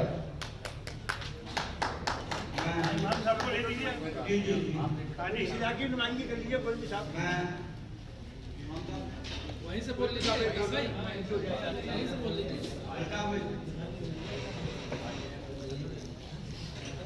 अस्सलाम वालेकुम। हमारे इस मंच पर बैठे हुए हिंदू मुस्लिम सिख ईसाई के चेयरमैन हमारे डॉक्टर परवेज साहब और हमारे माइनॉरिटी कमीशन के चेयरमैन साहब जो यहाँ हम लोगों तक पैगाम लेकर के आए हैं, बड़ी खुशी की बात है। लेकिन जितना कहा जाता उतना हम भी माइनॉरिटी कमीशन के मेंबर रह चुके हैं और बहुत धक्के खाए, लेकिन कोई एक काम ना अपना करा सके ना लोगों का करा सके, ये शिकायत है। अब आप एक उम्मीद लेकर के आए हैं, तो हम उम्मीद करते हैं इस बात का कि शायद ये काम हम लोगों का जो माइनॉरिटी के तरफ से, माइनॉरिटी कमीशन की तरफ से मुसलमानों के लिए कहा तो बहुत कुछ जाता। अभी भाई हमारे कह रहे थे कि शिक्षा के स्तर में हम सबसे पीछे रहे। वजह है इसका, वजह बहुत बड़ा वजह है, हमारी बिल्कुल सुनी ही नहीं जाती। धक्के खिलाए जाते हैं, धक्के खा करके हम थक के बढ़ जाते हैं। हमको एजुकेशन देने के लिए कोई तैयार ही नहीं होता।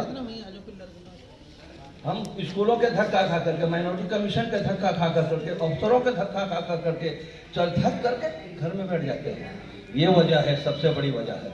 आपसे उम्मीद है इस बात का, जितनी बातें अभी हम लोगों ने सुनी है, उम्मीद करते हैं कि शायद अब काम हो सके। हम इंशाल्लाह इसके लिए होगा काम, और आपसे दिल से आपके लिए दुआ भी करते हैं। अल्लाह पाक आपको ज़्यादा से ज़्यादा इस काम को करने की तौफीक दे। और हमारे सभी दादा क्या कहें, बहुत कुछ कहना है, जब मिलेंगे इंशाल्लाह फिर कहेंगे, सारी बातें रखेंगे। पहले भी लिस्टें बहुत सारी मिली, बहुत सारे फायदे इसमें, लेकिन एक फायदे हमें माइनॉरिटी कमीशन से बिल्कुल नहीं मिला। उम्मीद तो नहीं थी, नहीं हुआ। अब आप कह रहे हैं तो देखेंगे इंशाल्लाह, मिलेंगे आपसे फिर कोशिश करेंगे। नहीं ना उम्मीद तो है ही नहीं है, उम्मीद करते हैं। उम्मीद पे दुनिया कायम है। अब तो आप कह रहे हैं कि ताकि खाने पड़े, तो जैसा जहरीला साहब ने भी कहा था कि हमें जानकारी होनी चाहिए। देखिए, जब तक किसी चीज की हमें जानकारी नहीं होगा, ऐसा कह नहीं सकते। जानकारी का ऑफिसों में जा करके हम थक गए। मैं बता रहा हूँ, लोगों को ले जा और ठीक है, अच्छी बात है। इंशाअल्लाह जो आपकी वो है ताकि साहब उस पर रोशनी डालेंगे। हम सब लोगों ने कम बोला है, क्योंकि चेयरमैन जो आज के दूल्हे हैं, जिन्होंने हमें सब कुछ समझाना है, देना है, उनके लिए भी हमने कुछ छोड़ा हुआ है, तो वही बताएंगे। अब 1 मिनट इमाम साहब से 2 मिनट के लिए आइए।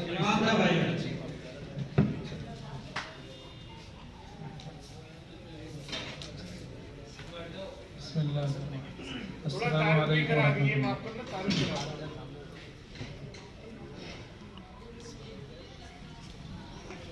सबसे पहले मैं अपनी यहाँ मस्जिद और मदरसा ईदगाह कमेटी की तरफ से, यानी तमाम इंतज़ामिया और तमाम ज़िम्मेदारों की तरफ से, यहाँ हमारे बीच में जो मुअज़्ज़ज़ और मुकर्रम मेहमान खुसूसी, ख़ास तौर से ज़ाकिर ख़ान साहब और जो दीगर हज़रात हैं, ये भी सब हमारे लिए मोहतरम हैं।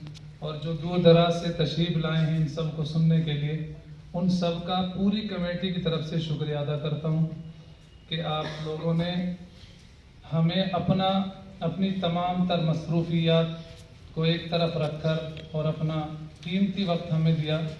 देखिए, जितनी भी बातें होनी हैं, जैसा कि अभी भाई साहब ने कहा कि बहुत सारी बातें वो हैं जो ज़ाकिर ख़ान साहब के लिए छोड़ दी गई, तो वो सारी बातें अभी सामने आएंगी। और शुरू से बातें बताई भी जा रही कि हमें अगर अपने हुकूक हासिल करने हैं तो हमें इल्म होना चाहिए, मालूमात होनी चाहिए, और उसका वाहिद ज़रिया तालीम है। अगर हम तालीम सिर्फ ये नहीं कि भाई हमें दीनी तालीम हासिल करनी है, दीनी तालीम भी करनी है, उसके साथ साथ चूँकि ये दुनिया दारुल असबाब है, अगर हम दुनियावी तालीम हासिल नहीं करेंगे तो इस दुनिया के बारे में जानेंगे कैसे। तो अपने हुकूक हासिल करने के लिए हमें हर बात का इल्म होना चाहिए, मालूमात होनी चाहिए। तो यही मुझे बात कहनी है। तो मैं ज़ाकिर ख़ान साहब का शुक्रिया अदा करता हूँ कि वो अपना कीमती वक्त हमें दे रहे हैं और यहाँ सारी मशगूलियात को एक तरफ रखकर हमारे बीच में आए हैं। बहुत बहुत शुक्रिया आपका तमाम कमेटी की तरफ से। भाई अगर किसी के दिल में कोई बात हो तो 2 मिनट के लिए उलमा दीन इलाके की नुमाइंदगी बैठिए। अगर किसी के भी दिल में कोई बात हो, कोई बात रखना चाहता हो जाकिर भाई के सामने, यहाँ सारे जिम्मेदार लोग बैठे, फायदा उठाइए। डॉक्टर खान बैठे, राणा भाई बैठे, मैंने इनके वालिद के साथ फोन किया, दमदार आदमी थे, डॉक्टर जोर साहब बैठे, शबी देवी साहब बैठे, मैं बैठा हूँ, खिलाफ साहब है और अपने अजीज केशवन साहब है, बिहार समाज के इम्तियाज भाई, इतने लोग आपके बीच में, आपके हर दुख सुख में यहाँ है। रियाजुद्दीन तो 24 घंटे लगे रहते हैं, मोबिन भाई है, सभी लोग हैं। किसी को कोई बात रखनी है, जाकिर भाई को बताना है तो बता सकते हैं, नहीं तो हाँ। हमारे नौजवान, एक बात जाकिर भाई और थी कि हमारी जितनी भी मसाजिदें हैं, कब्रिस्तान है, दीनी इदारे हैं, कहीं ना कहीं शकीर भाई आप शकीर भाई तो हमारे रजा मस्जिद कमेटी के मैं इनसे गुजारिश कर रहा हूँ कि ये बात करना चाहूँ। मैं वही बात एक जाकिर भाई से गुजारिश कर रहा हूँ। मेरे छोटे भाई भी हैं, दोस्त भी हैं, और जब आदमी कोई पौधा लगाता है ना और वो फल फूलता है तो बड़ी खुशी होती है। ये पौधा मैंने भी लगाया था जब मैं डिस्ट्रिक्ट प्रेसिडेंट था, तो मैंने ब्लॉक का अध्यक्ष बनाया था और आज देखिए माशाल्लाह नाम रोशन कर रहे हैं। तो एक गुजारिश ये है जाकिर भाई, आज अल्लाह ने आपको इस औहदे पर बिठाया है और आपके दिल में बहुत कुछ है करने के लिए। जब भी तो रात के अंधेरे में और इतनी ठंड में आप यहाँ आए हो, और हमने तो आपके साथ बहुत जगह इलाकों में देखा गए। शफी देलवी साहब, ये आदमी भी किसी को गिरदानता नहीं था, मुंह पे कह रहा हूँ मैं, लेकिन उन्होंने जाकिर खान का काम देखा, जज्बात देखे और ये निकल पड़े घर छोड़कर। ये दिल्ली 6 वाले हैं भाई, एक बता रहा हूँ, मुंह पे कह रहा हूँ, लेकिन ये काम कर रहे हैं आप लोगों के लिए, कुछ चाहते हैं कि हो। तो जाकिर भाई एक ये परेशानी है कि जैसे आपने महिलाओं के लिए कहा है कि महिला कमीशन है, औरतों की परेशानी में पहुंच जाती है, दिल्ली माइनॉरिटी कमीशन बनाएगा। आपने ये कहा कहीं किसी को कोई दिक्कत होती है तो हमारी गाड़ी सबसे पहले उसके घर पहुंचेगी। आपको अल्लाह ने पावर दिया, कमिश्नर और पुलिस को बुला सकते हो, तो डीसीपी, एसीपी, एसएचओ की क्या ताकत है, आपके पास सब कुछ है। एक वकीलों की टीम बनाकर हम लोगों के जो मसले हैं, कब्रिस्तानों का मसला है, मस्जिदों का मसला है, मदरसों का मसला है, ये जो है ना परेशानी है, ये भी एक आप शबी देवी साहब साथ रहते हैं ज़्यादा, तो आप ये मसले भी आप इसको हल करेंगे। भाई साहब जरूर अच्छी बात है। सभी भाई से गुजारिश करना चाहूँगा कि जिन जिन भाइयों ने अपनी अपनी बातें रखी हैं, बहुत अच्छी बातें रखी हैं, और हमारे बीच के अंदर जो परवेज भाई मेहनत करते हैं और रियाजुद्दीन भाई इस कमेटी को हमारे तिलोपुरी 32 ब्लॉक से लेके 36 ब्लॉक हैं उसका ध्यान रखते हैं। और आज ये कमेटी जो है बुलाई गई है यहाँ पर, उसमें हमारे जो है माइनॉरिटी के बड़े बड़े नुमाइंदे जो है आगे बैठे हैं। उनसे मैं कुछ बातें रखना चाहूँगा जो यहाँ पर कुछ परेशानियाँ चल रही हैं, जो हमारे कब्रिस्तान को लेकर जो परेशानी चल रही है। यहाँ पर सारे जो है लोग, सारे इलाके के इमाम आए हुए हैं, मौजूद बैठे हैं, तो उससे जो है बहुत ज़्यादा परेशानी, बहुत टाइम से जो है यहाँ पर केस चल रहे हैं, जो हम लोग जो है बहुत ज़्यादा परेशान हैं। हम लोग लड़ाई करना नहीं चाहते, झगड़ा करना नहीं चाहते। यहाँ पर शहीद भाई हैं, शाहिद भाई जो यहाँ पर बैठे हुए होंगे, मुतवल्ली साहब, वो अगर सामने आए तो ज़्यादा अच्छा होगा, सब कुछ उनको मालूम है और वो माइनॉरिटी में अपनी बात रखें और अपनी जो जो परेशानियाँ हैं, यहाँ पर माइनॉरिटी के चेयरमैन आए हैं, उनसे इस बात को डिस्कस करें कि क्या क्या परेशानियाँ हैं जो अब तक हल क्यों नहीं हो रही हैं। ये हाई कोर्ट के अंदर केस चल रहा है और बहुत ज़्यादा ये लोग परेशान हैं। और नए नए जो है कमेटी के अंदर काफ़ी लोग जुड़ चुके हैं।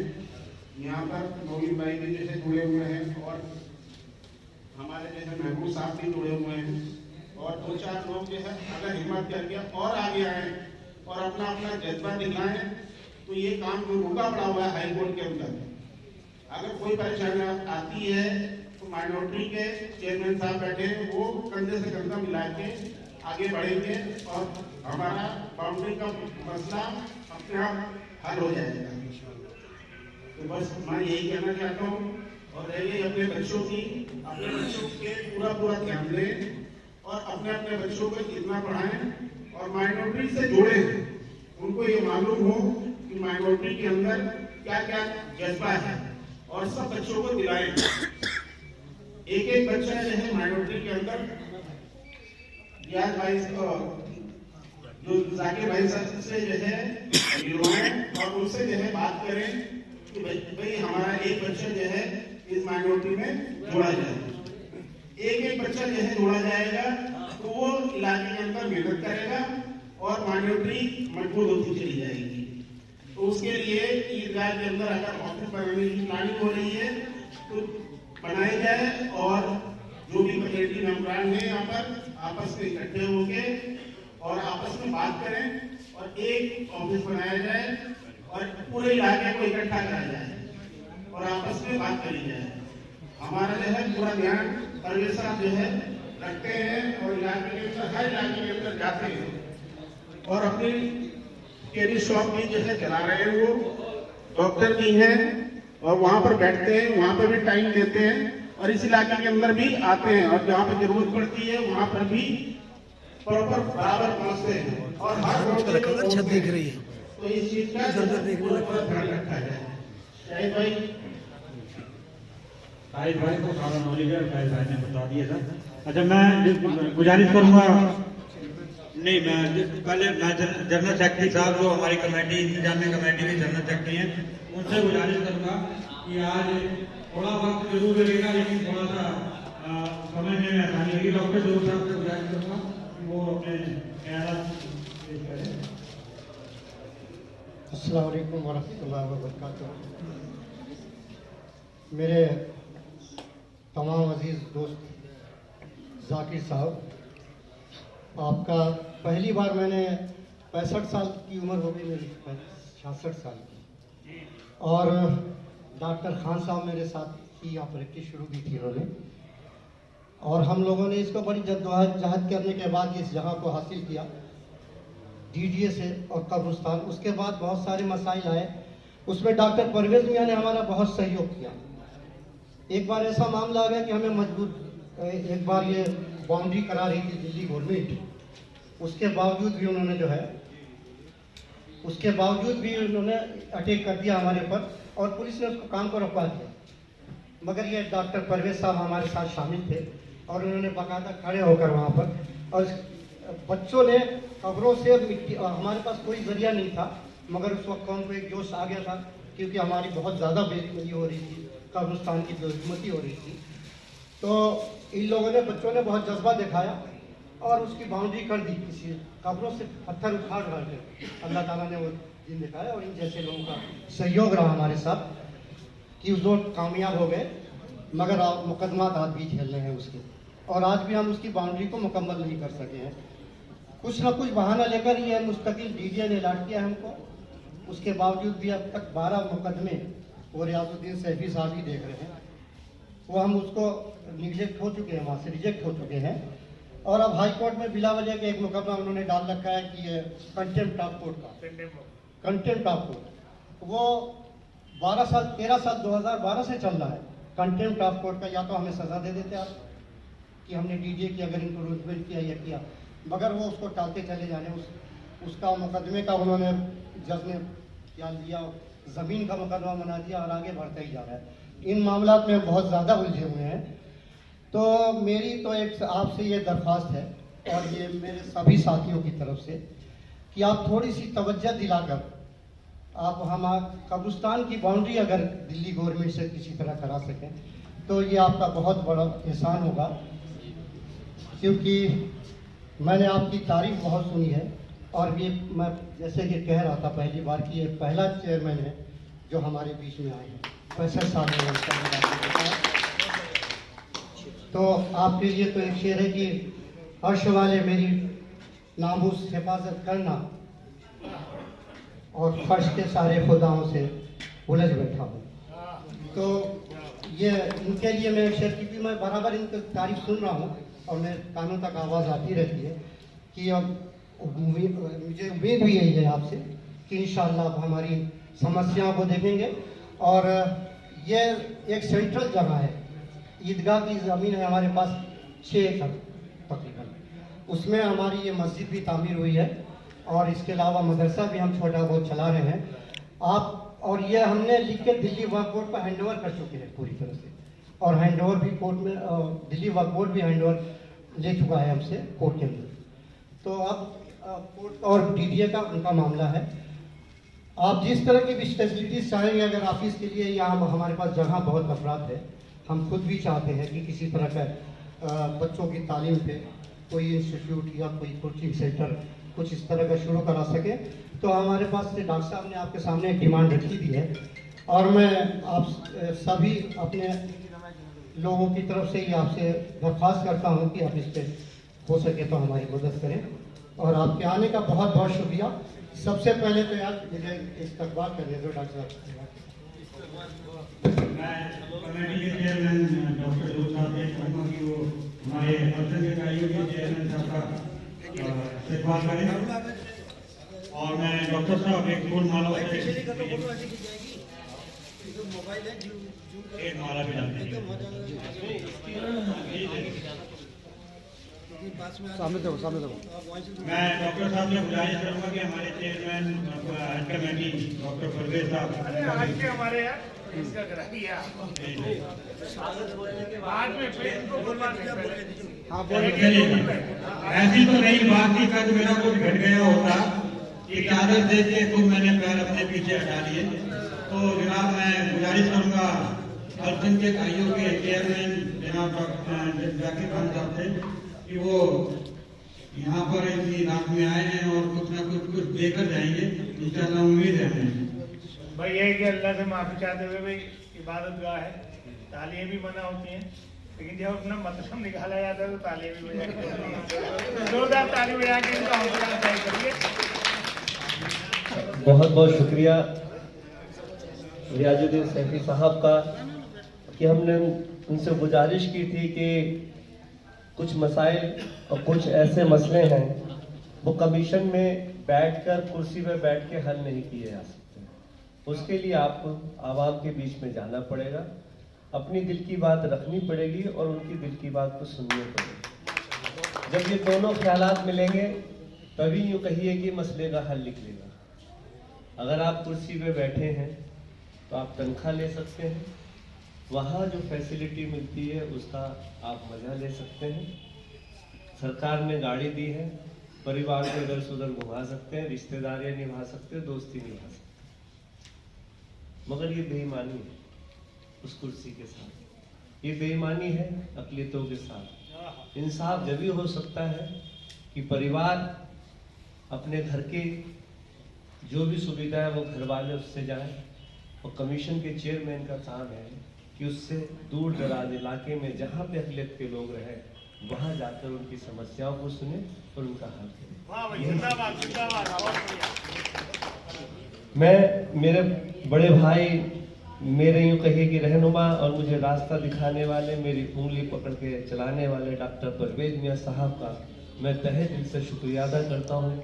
एक लंबा अरसा डॉक्टर साहब के साथ मैंने बिताया है और इनसे सीखा है कौम के जज्बे के साथ में किस तरीके से कौम के लोगों के लिए खड़ा होना, किसी भी धर्म के लोगों।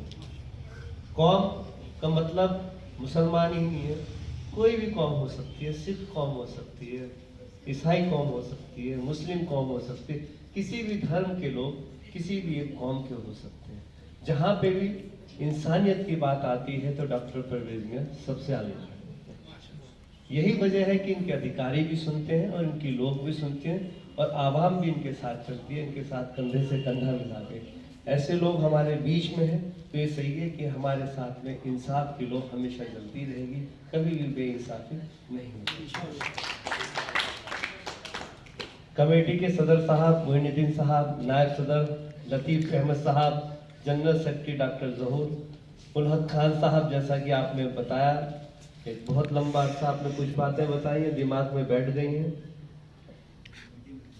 डॉक्टर ए खान साहब, सईद चौधरी साहब, रईस भाई, अब्दुल सैफी साहब, फिरोज राणा साहब अध्यक्ष माइनॉरिटी विंग के हैं, आस मोहम्मद साहब, अमजद हुसैन साहब, निज़ाम मलिक साहब ब्लॉक 13 मस्जिद के सदर हैं, समीम अहमद साहब न्यू अशोकनगर, इमरान अहमद साहब न्यू अशोकनगर, महमूद भाई, मोमिन अब्बासी साहब, फैज़ मोहम्मद साहब, अदी किशन केशव अदी केशवन साहब, इमरान साहब, शफी दहलवी साहब जो मेरे एडवाइजरी कमेटी के मेंबर हैं, शफी साहब भी हमारे एडवाइजरी कमेटी के मेंबर हैं, इम्तियाज भाई जो बिहार समाज से हैं, इन सभी का और जहाँ पे मौजूद तमाम इमाम साहब, सदर मोहतरम, सबका मैं दिल की गहराइयों के साथ में शुक्रिया अदा करता हूँ कि आपने वक्त निकाला।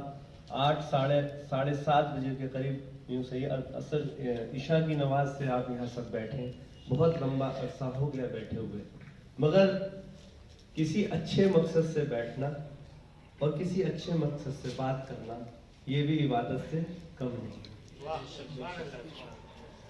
देखिए, माइनॉरिटी कमीशन मुस्लिम, सिख, ईसाई, बुद्धिस्ट, जैन, पारसी इन 6 धर्मों के लोगों को मिलाकर बनाया गया है ताकि इनको इंसाफ मिल सके।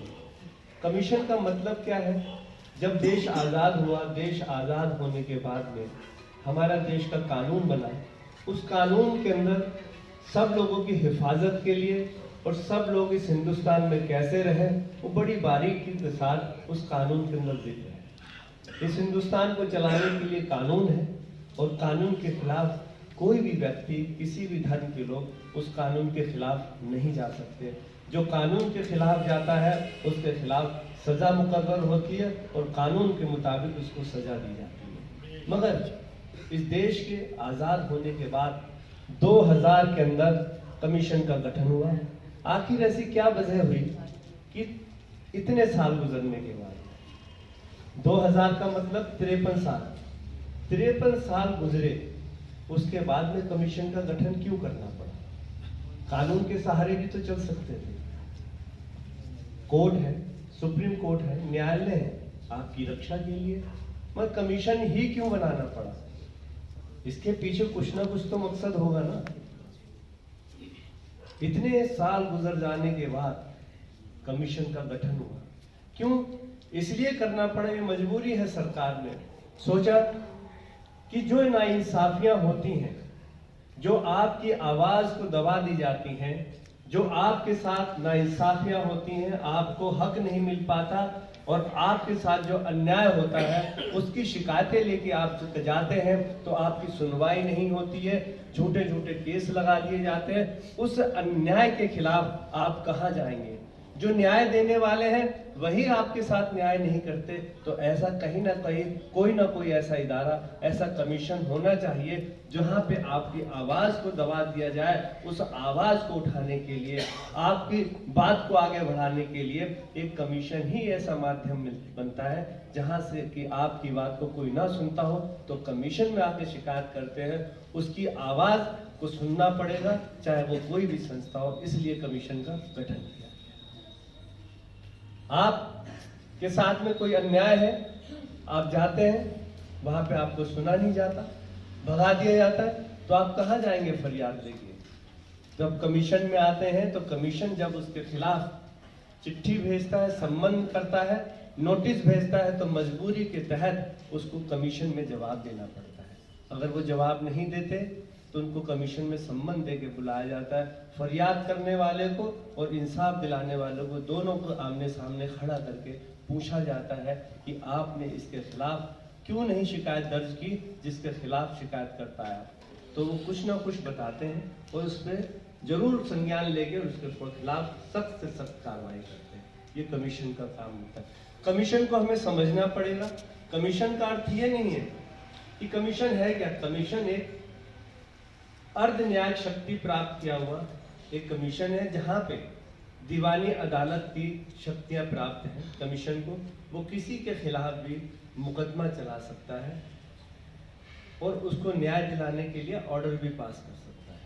तो आपके खिलाफ कोई भी जाति हो, किसी प्रकार की भी आपको कहीं पे ऐसी दिक्कत आती हो जो आपको खिलाफ नागवारा होती है, किस तरीके से दिक्कतें, आपको धर्म के आधार पर कोई आपको गाली बकता, आपके मजहब को बुरा कहता हो, आपको इबादत करने से रोकता हो, आपको कहीं से किसी सरकारी संस्थाओं में जाने से रोकता हो, आपके बच्चे को एडमिशन देने से रोकता हो, अगर आप अस्पताल में जा रहे हैं आपके मजहब के नाम पे आपकी बहनों को कोई गाली देता हो।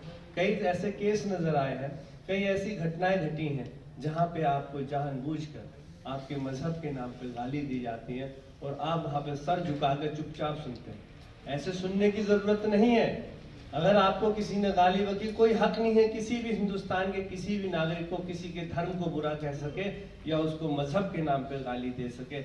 ऐसे लोगों के खिलाफ सख्त से सख्त कार्रवाई करने की कानून के अंदर उसके लिए जो भी कुछ सजा है वो तय की गई है। तो अगर किसी तरीके से कोई घटना होती है, आप बच्चे हमारे स्कूल में जाते हैं, आपको मजहब के नाम पे कोई गाली देता है, तो आप बच्चे भी चुप ना बैठे, वो भी शिकायत करें। आप कहीं रोड पे चल रहे हैं और रोड पे चलते में किसी पुलिस वाले ने या किसी भी व्यक्ति ने आपको मजहब के नाम पे आपको गाली दी, आपके लिबास को दी, आपके पहनावों को दी है, या आपके किसी भी चीज पे, ऐसी चीज पे जो आपके नागवारा गुजरे, उसके खिलाफ सख्त से सख्त कार्रवाई करने के लिए आपको शिकायत दर्ज करनी पड़ेगी। ये कमीशन के काम है। जैसा कि आपने बताया ईदगाह का मसला जो सुप्रीम कोर्ट में चल रहा है, जब कोई भी मसला कोर्ट में चला जाता है तो वो कमीशन उसके आगे काम नहीं कर सकता।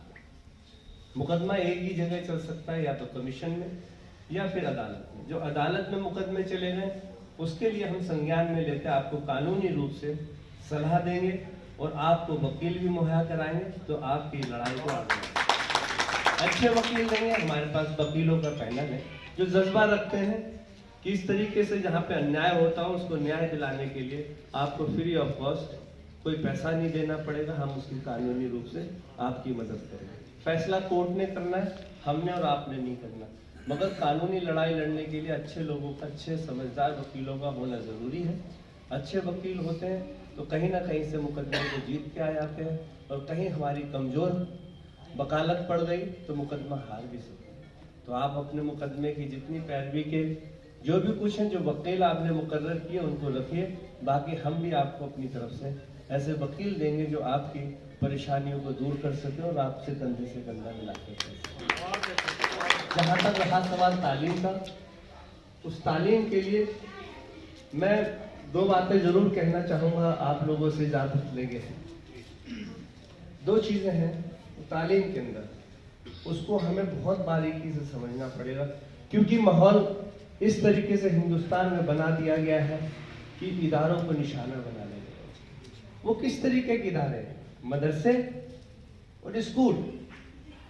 मदरसे और स्कूल में हमें अंतर समझना पड़ेगा। आज हिंदुस्तान के किसी भी कोने में जाएं, मदरसों को इस तरीके से बदनाम कर दिया है कि आपको शर्म सी आने लगी है कि हमारे बच्चे मदरसे में पढ़ते हैं। मैं उन लोगों से पूछना चाहता हूँ जो मदरसे की तालीम को बुरा कहते हैं, जो स्कूल चलाने की बात करते हैं मदरसों में, मैं उन लोगों से भी पूछना चाहता हूँ। एक स्कूल चलाने के लिए 25 गज में मदरसा तो चल सकता है मगर स्कूल नहीं चल सकता। 50 गज में मदरसा चल सकता है, स्कूल नहीं चल सकता। ऐसे कौन सी सरकारी संस्थाएं हैं, ऐसी कौन सी सरकार है? हम कहते हैं कि मदरसे में हम स्कूल खोलना चाहते हैं। कोई भी सरकार आ गया है 200 गज में मदरसा के अंदर स्कूल खोल के दिखा दे, नहीं मिलेगी आपको परमिशन। 50 गज में नहीं मिलेगी। अगर आपको 10वीं का स्कूल चाहिए तो कम से कम 1500 गज जगह, अगर 12वीं तक का स्कूल चाहिए 18 से 2000 गज जगह। ऐसे कौन से मदरसे हैं जो आपके गली कूचे के अंदर जो 2000 गजों के अंदर है? नहीं होंगे कोई मदरसे। तो फिर कहां से आप बात करते हैं स्कूल चलाएं हम वहां पे? जब हम स्कूल वहां खोल ही नहीं सकते तो आप मदरसों में स्कूल चलाने की बात करते हैं।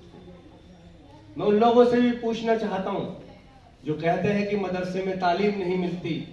मैं इन लोगों से पूछना चाहता हूं कि अगर आपको मंदिर के लिए कोई पुजारी चाहिए, अगर आपको पूजा पाठ करने के लिए कोई पुरोहित चाहिए, अगर आपको शादी ब्याह करने के लिए फेरे चाहिए करने के लिए, गुरु ग्रंथ साहिब पढ़ने के लिए कोई आपको गुरुद्वारे में चाहिए, अगर बाइबल पढ़ने के लिए चर्च में चाहिए, और मस्जिद में नमाज पढ़ाने के लिए हमें इमाम चाहिए, ऐसा कौन सा हिंदुस्तान का स्कूल है जो मंदिर में पुजारी, मदरसों में इमाम, या यूँ कहिए गुरु ग्रंथ साहब पढ़ने वाली शिक्षा किस स्कूल में दी जाती है? कोई है ऐसे स्कूल? नहीं है।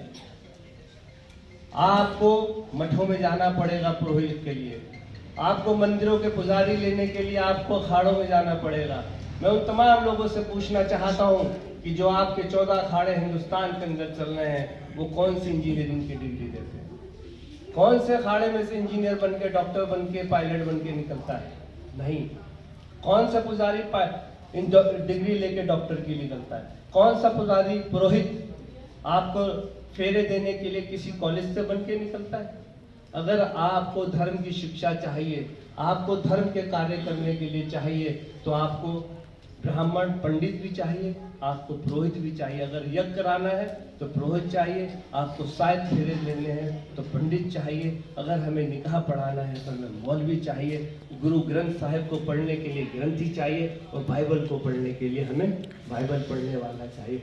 वो कोई स्कूल नहीं दे सकता, वो आपके अपने धार्मिक संस्थान ही दे सकते हैं और मदरसे ही दे सकते हैं। मदरसे से अगर हम बात करें तो हमें इन लोगों के लिए इल्म हासिल करने के लिए, हमें अपने कुरान खानी करने के लिए बच्चों को मदरसे से पढ़ना पड़ेगा। ये मदरसे की तालीम और धर्म की तालीम को दुनिया की तालीम से जोड़ के नहीं देखना चाहिए। जो लोग ये कहते हैं मदरसे से, मैं उन लोगों से पूछना चाहता हूँ, इस देश के प्रथम राष्ट्रपति राजेंद्र प्रसाद मदरसे से पढ़ के लिखे। मुंशी प्रेमचंद जी, जिन्होंने बहुत अच्छे नावल लिखे जिसको पूरा हिंदुस्तान भारत रत्न, वो भी मदरसे से पढ़ के लिखे। ऐसे महान लोग जो मदरसे से पढ़ के लिखे, ऐसे कौन से लोग थे, ऐसी कौन सी यूनिवर्सिटी थी हिंदुस्तान के अंदर जिसने ताजमहल को बनाने की आर्किटेक्ट की डिग्री दी?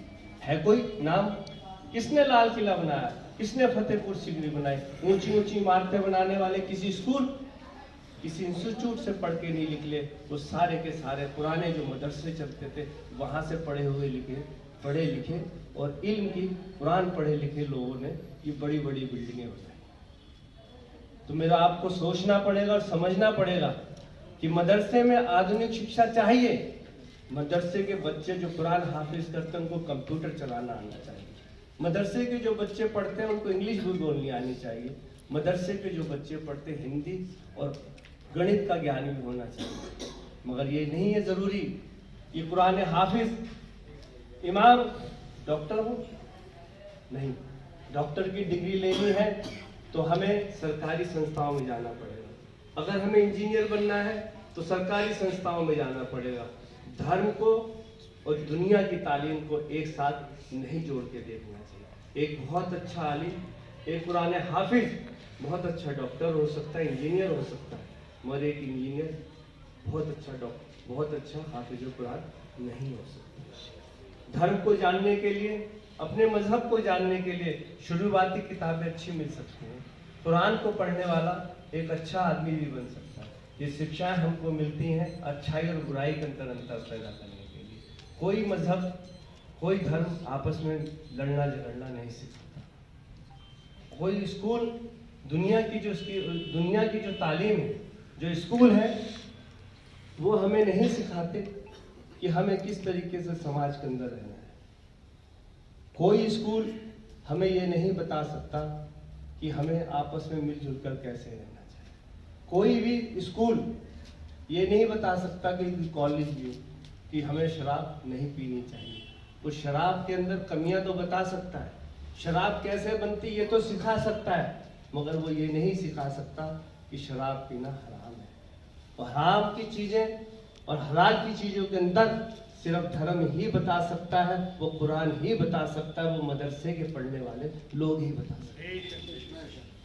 तो मेरी आप लोगों से गुजारिश है कि जो मदरसे को बुरा कहते हैं और मदरसे में जबरदस्ती जो तालीम को दुनिया की तालीम के साथ जोड़ना चाहते हैं, दुनिया की तालीम हम मदरसे में देंगे, हम इंस्टीट्यूट भी खोलेंगे, हम यहाँ पे कंप्यूटर भी लगाएंगे, मगर ये जोर जबरदस्ती नहीं है कि एक हाफिज कुरान को, जो इल्म की ताकत को हमारी जिंदा रखता है, जो इस दुनिया को जिंदा रखने की बात करता है, जो इंसाफ दिलाने की बात करता है, जो हज़रत मोहम्मद सल्लल्लाहु अलैहि वसल्लम को पैगाम देना चाहता है शांति के, उन लोगों के ऊपर ज़बरदस्ती ऐसे इल्म की बात करें जो उनके दिल पे ना हो। तो दोनों इल्म अलग अलग हैं, एक दुनिया का इल्म और एक आखिरत का इल्म। आखिरत के इल्म को जानने वाले दुनिया चला सकते हैं, मगर दुनिया चलाने वाले आखिरत के इल्म को नहीं सिखाते।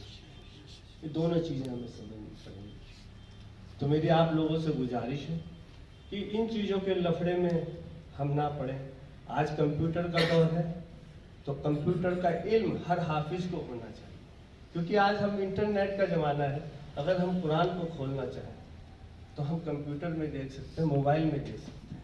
अगर हमें दुनिया का इल्म लेना है कि कौन सी दुनिया के अंदर किस जगह कैसा इल्म चल रहा है, तो हमें इंटरनेट चलाना आ चाहिए। इंटरनेट चलाना तो कंप्यूटर चलाना कोई बुरी बात नहीं है, उसको सीखना ज़रूरी है। तो ऐसे मदरसे जहाँ पे कंप्यूटर लगाना चाहते हैं आप, और जो मदरसे चाहते हैं कि आपके मदरसों से कंप्यूटर ट्रेनिंग सेंटर खुले, तो माइनॉरिटी कमीशन आपके मदरसों में आप जगह देंगे, हम कंप्यूटर लगा के आपको देंगे।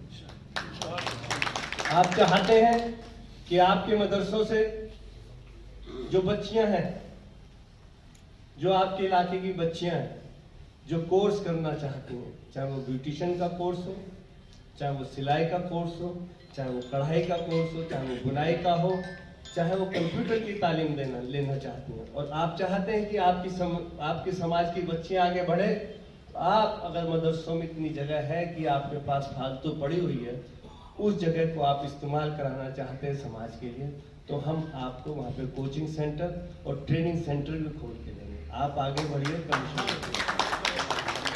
हम तरक्की करना चाहते हैं, और तरक्की जब ही होगी जब हम आपस में मिलजुल कर रहेंगे। तरक्की बातों से नहीं है। आज हम इस महफिल में बैठे हैं, और आप किसी भी महफिल में बैठे, एक सवाल जरूर आपके जहन में होना चाहिए कि आप यहाँ पे क्यों बैठे हैं। अगर क्यों बैठे हैं, अगर आपके जहन में सवाल रहा बार बार, और जो आपके सामने आया आपकी मतलब की बात ना करें, अपनी मतलब की बात करें, तो उसको वहीं रोकना चाहिए। हम आपकी बकवासबाजी सुनने के लिए नहीं बैठे, हम इसलिए बैठे हैं कि हमारा ये मकसद था, इस मकसद से बैठे हैं। ये मकसद जब तक पूरा नहीं होगा, हमारे मकसद की बात आप नहीं करेंगे, तब तक ना हम जाएंगे ना आपको जाएंगे, तभी ये मसले हल होंगे। नहीं तो बहुत से लोग आते हैं, मीठी मीठी बातें बनाते हैं और खुश करके चले जाते हैं, और आप खुश हो जाते हैं। 5 साल गुजर जाते हैं, 3 साल गुजर जाते हैं, फिर दोबारा मीटिंगें होंगी, फिर दोबारा लोग आएंगे, मगर ये बेवकूफ़ी हम लोगों ने नहीं की। इसके अलावा मैं आप लोगों को बताना चाहूँगा जो असली मकसद है, जो दिल्ली सरकार आपके लिए काम कर रही है। एक अच्छी सरकार का चुनना भी बहुत जरूरी है, और एक अच्छी सरकार का होना भी बहुत जरूरी है। सरकार ही आप लोगों के लिए तरक्की के दरवाजे खोल सकती है।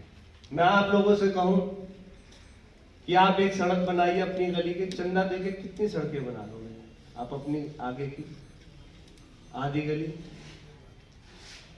मगर नहीं, पूरा मोहल्ला नहीं बना सकते। वो आपकी सरकार ही बना सकती है। आप चाहें आप इलाके में एक डिस्पेंसरी खोले, नहीं खोल सकते, वो सरकार ही खोल सकती है। आप चाहें एक अच्छा स्कूल खोलें, सब चंदा करके एक अच्छा स्कूल नहीं खोल सकते, वो सरकार ही खोल सकती है। वो सरकार जिसकी नीयत साफ हो, वो सरकार जो अक़लियतों के लिए काम करना चाहती है, वो सरकार जो आपकी तरक्की करना चाहती है, उन सरकारों का आना भी बहुत जरूरी है। मैं इसलिए ये कह रहा हूँ कि मैं दिल्ली माइनॉरिटी कमीशन का चेयरमैन माननीय मुख्यमंत्री श्री अरविंद केजरीवाल जी के सामने मैंने कहा कि अक़लियतों की बच्चियां पढ़ना चाहती हैं, अक़लियत के बच्चे पढ़ना चाहते हैं, मगर मजबूरी है। कहते वो कह रहे किस बात की मजबूरी है। मैंने कहा उनसे कि आपको एक अंतर समझना पड़ेगा कि हम पिछड़ क्यों रहे हैं, और इस देश का मुसलमान पिछड़ क्यों रहा है, इसके बारे में आपको अंतर समझना पड़ेगा। वो अंतर क्या है कि जो देश के लोग सरकारी नौकरियां करते हैं, उनकी रिटायरमेंट की उम्र 65 साल होती है। जो गरीब और मजदूर तबका काम करता है, उसकी उम्र 45 से 50 साल की होती है। इस अंतर को हमें भी समझना पड़ेगा और समझाना भी पड़ेगा कि जो 65 साल का रिटायरमेंट कर रहा है, उसकी तनख्वाह भी ज्यादा होती है, मगर उसके बच्चे मजदूरी नहीं करते। और 45 साल में रिटायरमेंट होने वाला, उसके सामने 45 और 65 में कितना अंतर है? 20 साल। तो 20 साल तक उसका बच्चा पढ़ाई करने की करता है, पढ़ाई करने के बाद में वो नौकरी करता है। मगर मजदूर का बच्चा,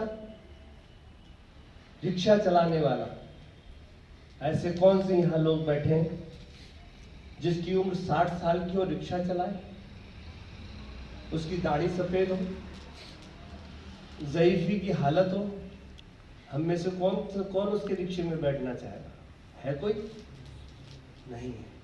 कोई मजदूर जिसकी उम्र 50 साल की हो, वो आपसे मजदूरी करने के लिए आए, आप चाहेंगे ऐसा हट्टा कट्टा नौजवान आए जो 20 से 25 ईंटें उठा के एक सांस के ऊपर छत पे ले जाए? आप नहीं चाहेंगे कि कोई 50 साल का आदमी 4 ईंटें उठा के ऊपर ले जाए? उसको नहीं देंगे आप, नहीं देंगे मजदूरी। यही मजबूरी होती है उस मजदूर की कि उसकी नजर अपने जवान बच्चे पे जाती है। बच्चा कहता है कि मैं पढ़ना चाहता हूँ, मेरे दोस्त पढ़ रहे हैं। बाप कहता है बेटा मेरे अंदर हिम्मत नहीं है, मेरी बाजुएं जवाब दे गई, मुझे नौकरी नहीं मिल रही, मुझे मजदूरी नहीं मिल रही, अब तेरे को ही सहारा लेना पड़ेगा। तो मजबूरी में उसे किताब छोड़कर वजन उठाना पड़ता है, मजबूरी में उसे रेहड़ी पटरी चलानी पड़ती है। ये अंतर तभी मिटेगा जब हमारे जो नौजवान बच्चे जो 10वीं और 12वीं पास हैं, जो आपके बीच में ये कहते हैं कि मुसलमानों में कोई शिक्षा नहीं है। मैं इसलिए मुसलमानों का नाम बार बार ले रहा हूं कि सब धर्मों में अगर कोई पिछड़ापन सबसे ज्यादा है तो वो मुसलमानों में। मुसलमान पिछड़ गए हिंदुस्तान के अंदर, मजदूर बन के रह गए। तो मैं उन लोगों से कहना चाहता हूं कि एक IAS ऑफिसर जब कोई इंसान बन जाता है पढ़ लिख कर, उसके नीचे IAS ऑफिसर नहीं होता। उसके महकमे को चलाने के लिए एक IAS ऑफिसर को बहुत से लोग चाहिए, वहाँ ड्राइवर भी चाहिए होता है। और ड्राइवर के लिए कोई BA की डिग्री नहीं चाहिए, 10वीं पास चाहिए। अगर जहाँ वो रहता गमले और उसको बागवान है तो उसके यहाँ गार्डन है, तो उसको माली भी चाहिए, पानी देने वाला भी चाहिए, फाइलें उठाने वाला भी चाहिए, उसको पानी पिलाने वाला भी चाहिए, उसको चाय पिलाने वाला भी चाहिए, उसको LCD भी चाहिए, और बहुत सारी ऐसे में चीज़ें चाहिए जिसकी शिक्षा 10वीं से और 12वीं होती है। तो हमारे बहुत से ऐसे नौजवान मौजूद हैं जो 10वीं और 12वीं पढ़े लिखे।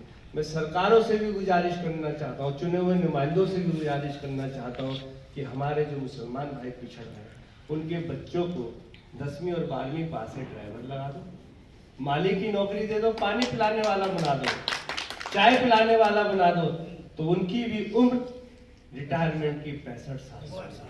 जब वो 65 साल हो जाएगी तो वो किसी बच्चे से नहीं कहेगा कि बेटा तू जॉब कर ले, वो नहीं कहेगा कि तू मजदूरी कर ले, वो सीधा कहेगा बेटा मैं 65 साल में रिटायरमेंट हूँ, तुझे कोई फिक्र करने की जरूरत नहीं है, तू पढ़ाए। ये अंतर मिटाना पड़ेगा और इस बात को हमें समझना पड़ेगा।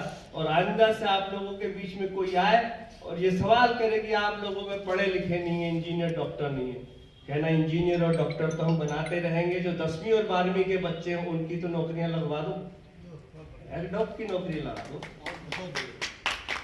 तो जब तक ये आप सवाल जवाब नहीं करोगे, ऐसे पिछड़ते चले जाओगे, कोई पिछड़ेपन को दूर नहीं करेगा, क्योंकि आप इस हिंदुस्तान के हिस्से हैं और हिंदुस्तान में सभी नौकरी कर रहे हैं। आप किसी महकमे में चले जाओ, कंप्यूटर ऑपरेटर है, कोई चपड़ासी है, कोई पियोन की नौकरी कर रहा है, कोई पानी पिलाने का, आप तो रोजमर्रा गुजरता। SDM ऑफिस चले जाओ, SDM से मिलने पर के लिए उससे नीचे के लोग, क्या वो सबके सब दानिश अफसर है, IAS है? उनसे पूछ लेना बेटा कितने पढ़े हो, 10वीं 12वीं। हमारे लिए भी 10वीं 12वीं, तो क्यों नहीं हमारे 10वीं 12वीं को नौकरी? जब 10वीं और 12वीं वालों को नौकरी नहीं दे रहे तो BA और MLA MP, BA MA MCOM तमाम लोग वहाँ घूमते रहेंगे, उनको कहाँ से नौकरियाँ मिलेंगी? तो लड़ाई लड़नी पड़ेगी 10वीं और 12वीं की। लड़ाई कहाँ की लड़नी पड़ेगी? 10वीं और 12वीं की लड़ाई लड़नी पड़ेगी। तो ये बातें तो बहुत है, मगर ये दिल्ली सरकार जो आपको योजनाओं पे काम कर रही है, वो फीस वापसी योजना है कि किसी का बच्चा भी स्कूल में पढ़ता हो, प्राइवेट स्कूल के अंदर, फीस देने की चिंता ना करें। 3 लाख रुपए तक का इनकम सर्टिफिकेट और फीस वापसी का पूरा इंतजाम सरकार करती है। 48,000 रुपए तक हर बच्चा जो प्राइवेट स्कूल में पढ़ता है उसके लिए। मैं बात कर रहा था सरकार की, उस सरकार की नीयत क्या है। मैंने कहा कि जो अकलियतों के बच्चे और बच्चियां हैं, पढ़ना चाहते हैं, स्किल डेवलपमेंट के कोर्स करना चाहते हैं, फ्री ट्यूशन सेंटर खोलना चाहते हैं, हम हेल्प डेस्क खोलना चाहते हैं, इसके लिए हमें फंड की जरूरत है। ये पहला दफा है कि जब हमने माननीय मुख्यमंत्री जी से बात की, उन्होंने कहा कितने फंड की जरूरत है। हमने कहा हमारे पास मार्च में फंड हमारा खत्म हो जाता है, और इसके अलावा अगर हमने सारी स्कीमें चालू कर दी तो हमें तकरीबन 2.5 करोड़ रुपए की जरूरत है। तो आपने 2.5 करोड़ का प्रपोजल करा, तो हमारा 2 करोड़ रुपए मंजूर हो गया इन्हीं कामों से। अब आपके इलाके में इन 5 महीने में जनवरी के अंदर इंशाल्लाह दिल्ली के अलग अलग कोने में हम skill development, door to door campaign, free coaching centre और टीचर की व्यवस्था हम आपके लिए कर देंगे। और आप चाहते हैं कि जनवरी के पहले महीने में 2 टीचर मैं आपको देता हूँ, यहाँ पे आप पढ़ाइए, आप अपनी जगह दे दें, तो टीचर मेरी तरफ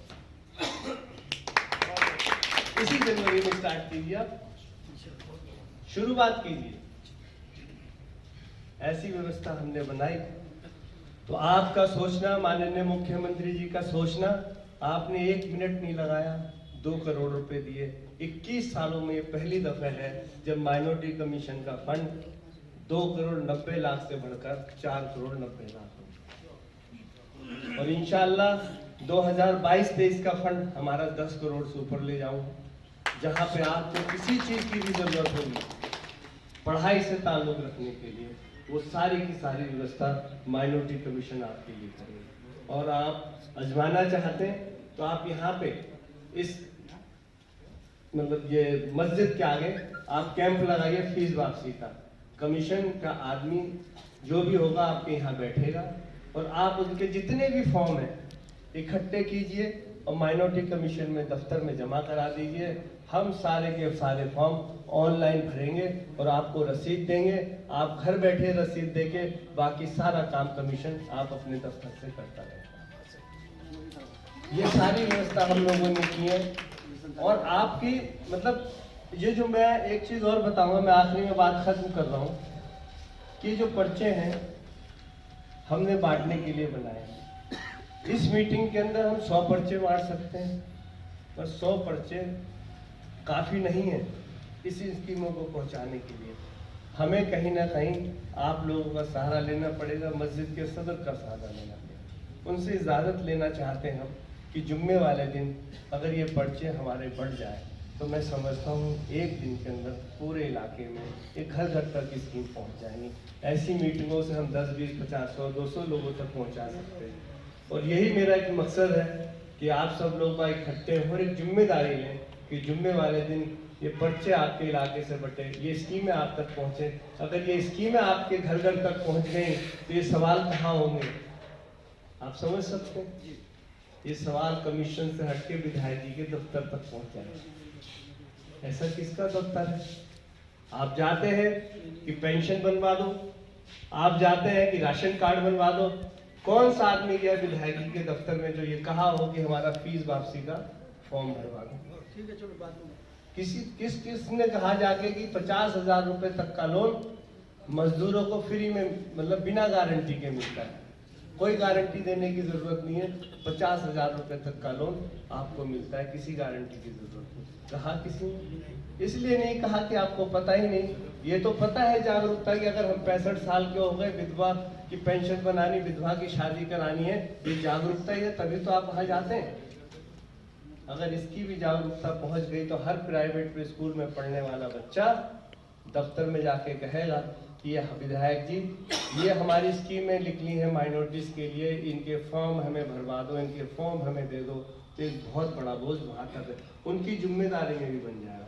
मैं यही चाहता हूँ कि चुने हुए प्रतिनिधि के दफ्तर से ये सारी की सारी सुविधा आपको मिलने लगे, ताकि विधायक भी आपके कामों में हाथ बटा सके, आपके निगम पार्षद भी आपके कामों में हाथ बटा सके। यही मेरा मकसद है और ये जिम्मेदारियां उन तक पहुंचेंगी तो मैं समझता हूँ कि इंशाल्लाह ये काम बहुत आसानी से बहुत जल्दी घर घर तक होगा। बहुत बहुत शुक्रिया।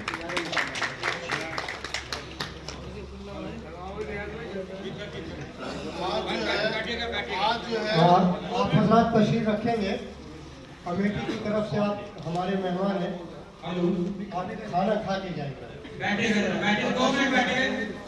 आज जो है जाकिर भाई ने हमारे दिल को छू लिया है और जितनी बातें हमें बताई हैं हम लोगों को जो है उस बात पे अमल भी करना है।